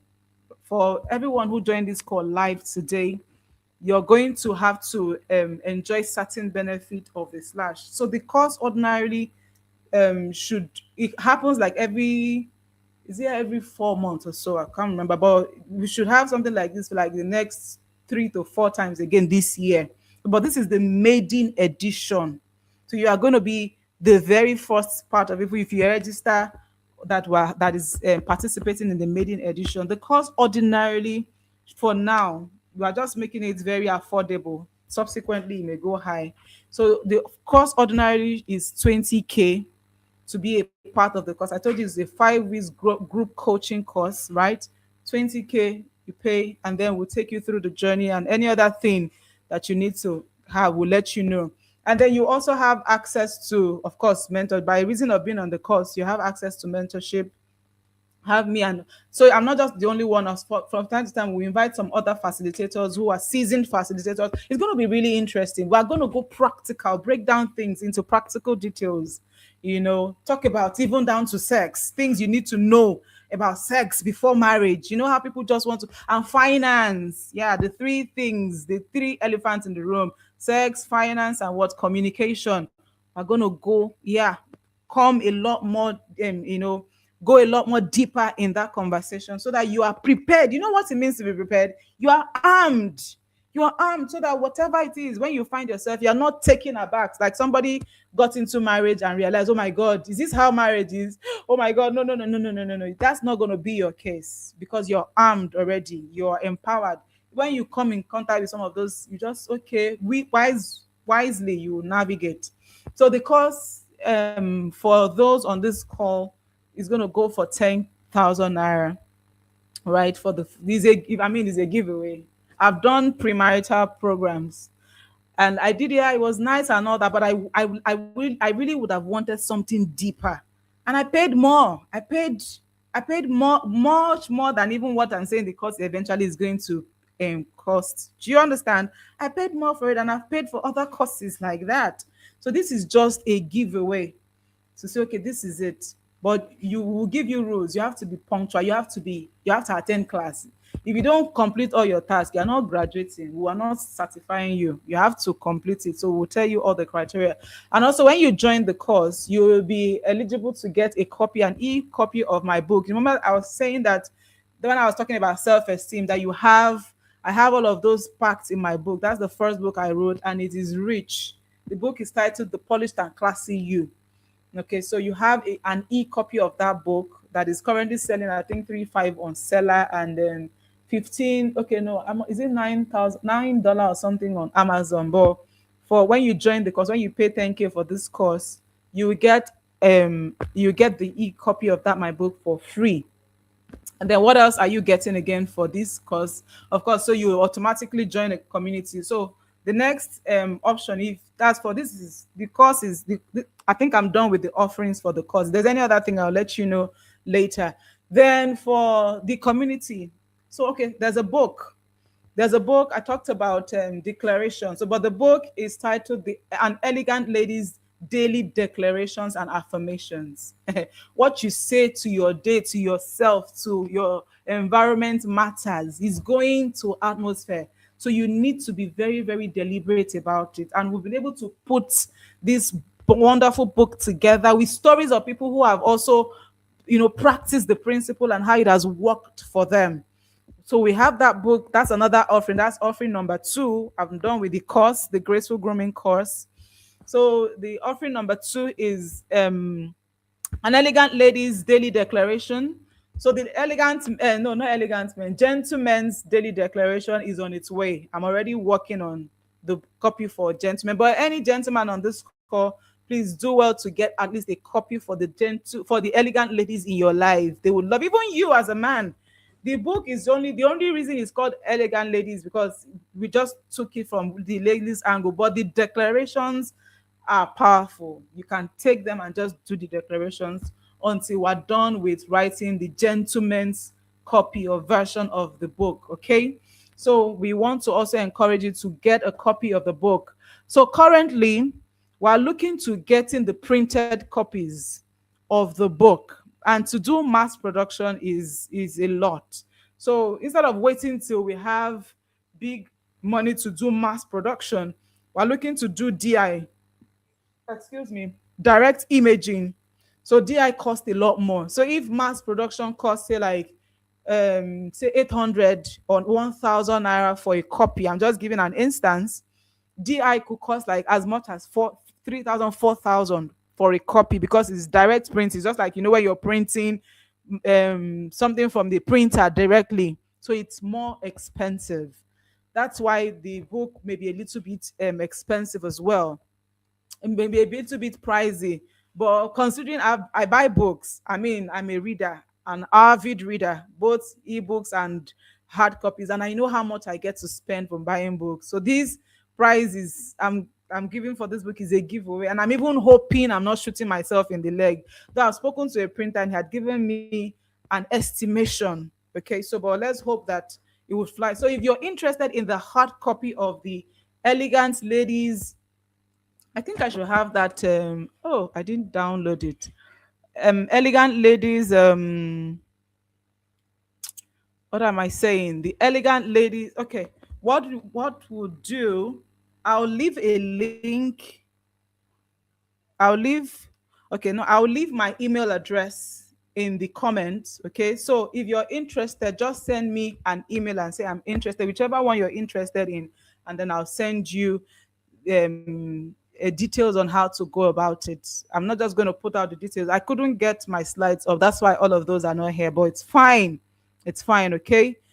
Subsequently, it can come. I may even do another pre-recording and put it, but whichever way. But at least you're listening to me right now. So the book should ordinarily cost about 10,000 or so, but I'll do the costing. But because you're on this call again, All right, you're on Discord. Just okay, you know what? I just want to have that book. And the beautiful thing, the book is designed just to let you know the heart where it's coming from. The book is designed in such a way that it can become habitual, where you do your daily declarations. Like me, I do my daily declarations every other morning because I can't take chances. Things are happening everywhere, stray bullets everywhere, kidnapping. So I just speak into the air. I speak promotion, I speak progress, I speak success, I speak over my life, my future, over my children that I've not even birthed yet. That's how intentional, we should get. I'm speaking over my husband, over my house, over my life, over my dreams, over my health, my health, definitely. So everything we have different, you know, what is it called? Different topics, different aspects of one's life, and there are different affirmations and powerful stories of people who have, taken these principles and how it has worked for them. Even my own story too. You'll find it in the book. So if you're interested in getting a hard copy of the book, what you need to do is to pre-order for the book so that we can have enough time to gather more people who will be interested and get it printed. And you'll probably send us your address. For now, we're working with people within Lagos State. Okay, maybe we can open it for maybe other, but for now, so that we don't shoot ourselves in the leg. If you're within Lagos State, just do your pre-order, or if you have anybody in Lagos who can help get it to you, and then we'll bring it. I think we'll deliver. Yeah, we'll deliver to. So all you just need to do is to make payments for pre-ordering, and before the end of March, by God's grace, you should get your book. I said before the end of March. I'm not putting a date right now, so you don't come to my house and come and knock. Okay, some of you don't know my house, but yeah. So for the book, before the end of March, hopefully, before the end of March, you should get a hard copy of the book. But if you now say, okay, you know what, I don't want the hard copy, I want the ebook, no wahala. Before the end of March, you should also be selling on Seller as well. I think on Seller, it should sell for about 4,000 naira or so on Seller. And then the hard copy itself, if you have 6,000 naira, not if you have, you should invest in it. 6,000 naira at least will get you the hard copy. So in the hard copy, at the back, there's this habit tracker, daily declarations habit tracker, where day one, because when you start, I promise you, it's going to be a struggle. Anytime you're learning to do something new, would always come as a struggle because your system, your brain, everything is not new, used to it. But if you want to start watching movie, the system does not struggle, dopamine, anything that is easy and all that, the system does. But once you want to start doing something that would improve your lifestyle, improve your life as a person, the brain will revolt because the brain likes enjoyment. The brain likes to relax, likes life, just lounging. But anybody who will succumb to the part of the brain always like that never amounts to anything. But if you really want to become so, you have to train your brain. So what we did is, at the back inside the book, there's a habit tracker where once you're able to take your habit day one, you track it day two. So by the time you're getting to day 30, sometimes you may even lose track because by now it has now become habitual. Do you understand it? It's now part of you. In fact, you can wake up and be like, something is missing. I've prayed, I've studied. Oh, my daily, in the name of Jesus, it's now part of me. Sometimes I don't even need to carry the book. I'm just declaring it because it's now part of me. I'm asking myself, I've not done my declaration. I'm just declaring as I'm going on the go. Maybe I need to catch up on an appointment. I'm already declaring. So you need to get a copy of that book. For you to get the hard copy is 6,000 naira per copy. And then the soft copy is going to be for 4,000 naira on Seller. We'll share the link once it's out, and we'll let you know. And then the last offering today is, so we have this fine and graceful community where we have young minds like you who we just bring together in a community. I'm not about that, gather people and put them in WhatsApp group. People who are just monitoring you, they're not talking to you, are not talking. No. I'm not doing that. We're thinking of building a community. My people were saying, let's do mentoring platform. I've been thinking about it.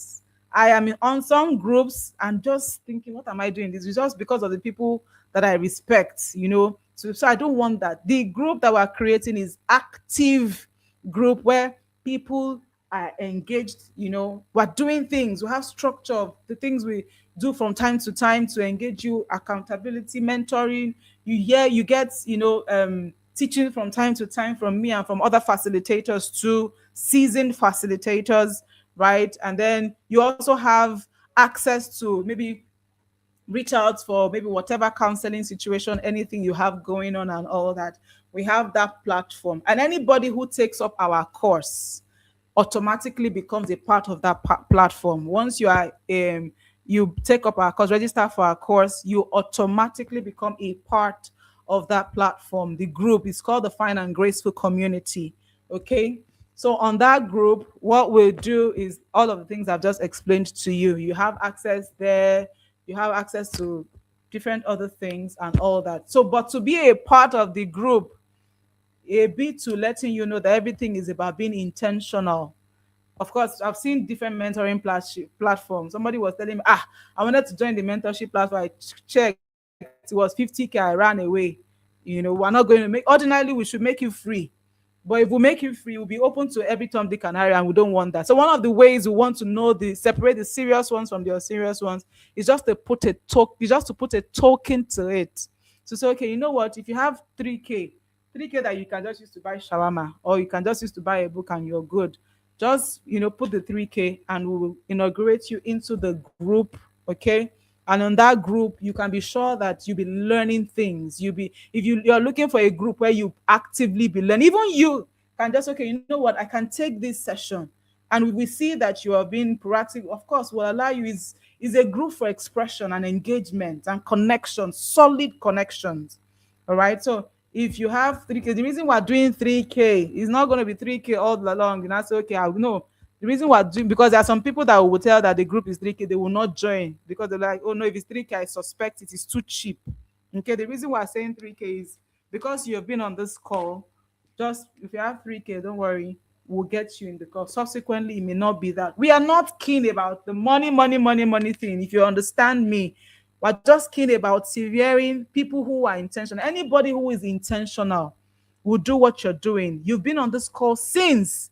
This is investment. You could have been anywhere else, right? You could have been anywhere else. Those listening to me, you could have been watching movie, at least even sleeping, to say the least. But you're still on this call. This is over 2 hours. Oh, this is just 3 hours on the dot. But you're still here. So this is investment. If you can invest your data and your time and your attention to this time, then you know that even if I say, oh, come and pay 30K for anything, you look, even if you don't have it, you look for it because it's a priority to you. People prioritize what's important to them. I mean, that's the whole essence of priority. So I've just mentioned three offerings. I'm supposed to get the flyer of the, let me see if I have the flyer, but if I can't, it's already 3 hours. So we need to wrap up. So three offerings. If you're interested in any of them, okay, this is what I want you to know. Anyone you're interested in, can you just let me know in the comment and just say, okay, I'm interested in this one or this one or this one. Please put it in the comment. Let me read from you. Anyone that you're interested in. Okay, and then I would let you know how you can go. But oh, I still have comments here. Wow. Okay, I'm just seeing these. Please, anyone you're interested in, put it in the comment and let me know that you're interested in this one. Says, and Princess Adasa said, so one thing I come to understand is that okay, I've seen that before. They said one question I have is that how can you grow more emotionally, because women are really emotional. You're very right on that. Women are really emotional. So the one of the ways that you can grow emotionally is to be aware of your emotions, okay? To be aware of what you're feeling per time. So that when, and the more, oh my god, the more aware that you are, the more you're able to control your emotions actually. Do you understand? So the okay, say take for instance, something happens to you and somebody you already know that usually gets to you. The person says things that gets to you and you don't like it. So you just tell yourself, okay, when this person speaks to me this way, I'm always feeling this way because the person doesn't know how to use their words. So you begin to prepare yourself ahead of time that when the person say this next time, I'm not going to react. I will not react. I will just watch and all that. So one of the best ways to manage your emotions is to be aware of it. Sometimes you just start to feel jealous. All of a sudden, somebody tells you something, you just say, what is it? You catch yourself, say, no. No, don't be jealous. Be happy for the person. So you immediately change it. It's within our control. The reason why some people, that's why it's called emotional intelligence. Is about managing your, it's just like you. Let me tell you practically. So is it every time you're hungry that you see food inside that you pick it and eat it? Why are you not going with the emotions of anger and just go to a shop, a supermarket, and carry something and eat? Because that would be stealing, right? So you have emotions to hold. No matter how hungry you are, you hold it until you're able to get your food to eat. Good. Sometimes something happens, you can't just stay on the street and start to cry. Ordinarily, it's something that to make you cry at home, but you just hold yourself and say no, just hold it. So that's management. So we have already have management, emotional management at different levels of our lives. Do you understand? So, but this time we're now saying, okay, you can go deeper. You can manage your emotions. You can watch what you say. You can manage, like you said, for women, they just lose it and begin to talk anyhow. You can manage it and say no, no, don't speak, don't speak, just keep quiet. So these are some of the things that we'll also go deeper when we start the course. Yeah, we'll talk a lot more about that um when we start the course, for those of us who'll be joining the course. So thank you. Faladimi said thank you very much. Beautiful. That means you got the response that you're welcome. You're welcome, Faladimi. And then Princess said, and even when we think we're emotionally mature, there are some situations that will make you question if you are emotionally mature. And so, because I said it's a growth, is a journey, is a growth journey, right? Of course, there are times when there'll be slip ups, but even when the slip ups happen, you don't beat yourself too hard. Nah, like me, okay. So let's take for instance, something happened to me very recently. I've been, managing a particular attitude from someone. I'm like, oh no, I'm not going to allow her get under my skin. I'm not going to allow her talk to me now. Anything she says, I'm just going to let it enter. In fact, it will not even enter here. It will not even come. I'm not even listening to it. But on this particular day, we were doing something. I was already tired. I was strained. I was already getting on my last nerve with all the things. So, and then she now did something that just already sparked off the emotions that was already building.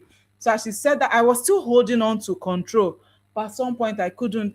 I just said, see, you don't have to, even we might still talking back, because I wasn't talking back. Even in my still talking back, I was still trying to be rational. But you don't have to say this easy. The person just snapped and I just kept quiet. Like that. What I'm saying in essence is, of course, he kind of like touched my feeling a bit. So later I reasoned about it and I said, no, Uche, don't beat yourself so hard. You tried. You even tried to maintain and hold yourself. So once in a while, of course, it's not like we're saying you should not get angry. Okay, even the Bible says, be angry, but sin not. Do you understand? So even when you're angry, watch what you say. And you can only do that when you know how to manage your emotions. No matter how angry you are, tell yourself ahead of time, I will never use curse words. I would never curse somebody. I saw a post my friend, or one of my friends posted on Facebook, and he said, for over 5 years, and over 5 years that I've been married to my wife, and 8 years that we've known all together, we've never used negative words at each other. And I thought that that was profound. I was like, wow. They've never used negative, no matter how angry. In fact, I've experienced one time that the both of them were angry. The wife was here, the husband was here. And it's true. They never went, looked at themselves and started to use negative words at themselves. No matter how angry they are, they can just excuse themselves for the moment and then come back. So emotional management, that's emotional management, where you're managing your emotions with with intentionality. Do you understand? So it doesn't mean that you're perfect. Sometimes there'll be slip up, but you just dust up and you keep going. Yeah. So that's it. And then, okay, amen. God bless you. You're welcome. Thank you so much for your time. You're amazing. I celebrate you, man. God bless you richly. Thank you too. You are even more amazing for being here on this call at this time. I absolutely love you all. Thank you for your time.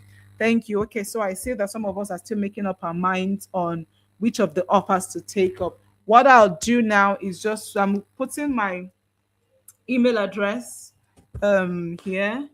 Is it let me do an email address that you can send your response to, whichever one you want, whatever offering you're hoping to get. Like I said, the group coaching call is 10,000 naira, the book itself 6,000 naira, and the group, the mentoring community, is just 3,000 naira. Any one of them you want, and they all come with their different bonuses.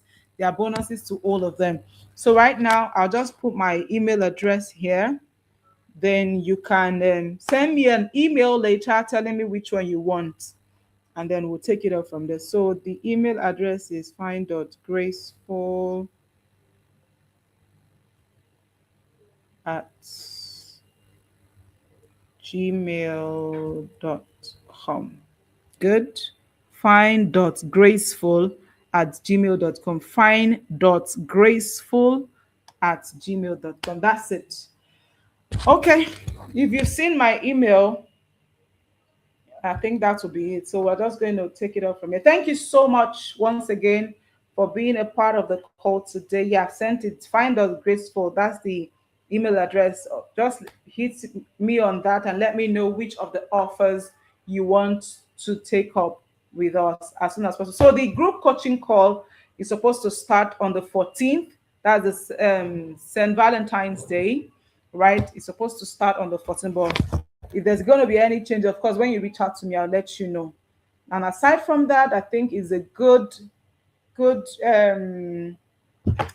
is a goodbye from here. Thank you so much once again for being on this call. It's been a journey so far, and I celebrate you. Make sure to enjoy the rest of your day as you go into your day, as you go into your week, and as you go into this year as a whole. You're going to experience, your steps ordered.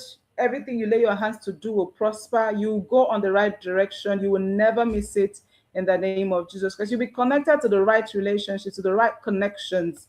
Everything will work together for your good. You will grow, and you attract the right relations. You will end up in the right marriage, the right relationship with the right people at the right time, doing the right things. Everything you commit yourself to do will work out well for your good in the name of Jesus. As I've declared this, so shall it be. In Jesus' most profound name I've prayed. Amen. Vladimir, I just saw this. They said, well answered. Thank you. Thank you very much. I'm glad you thought it was well answered. Thank you. All right, my people, have a beautiful rest of the day and a lovely weekend. It's bye from me. Bye.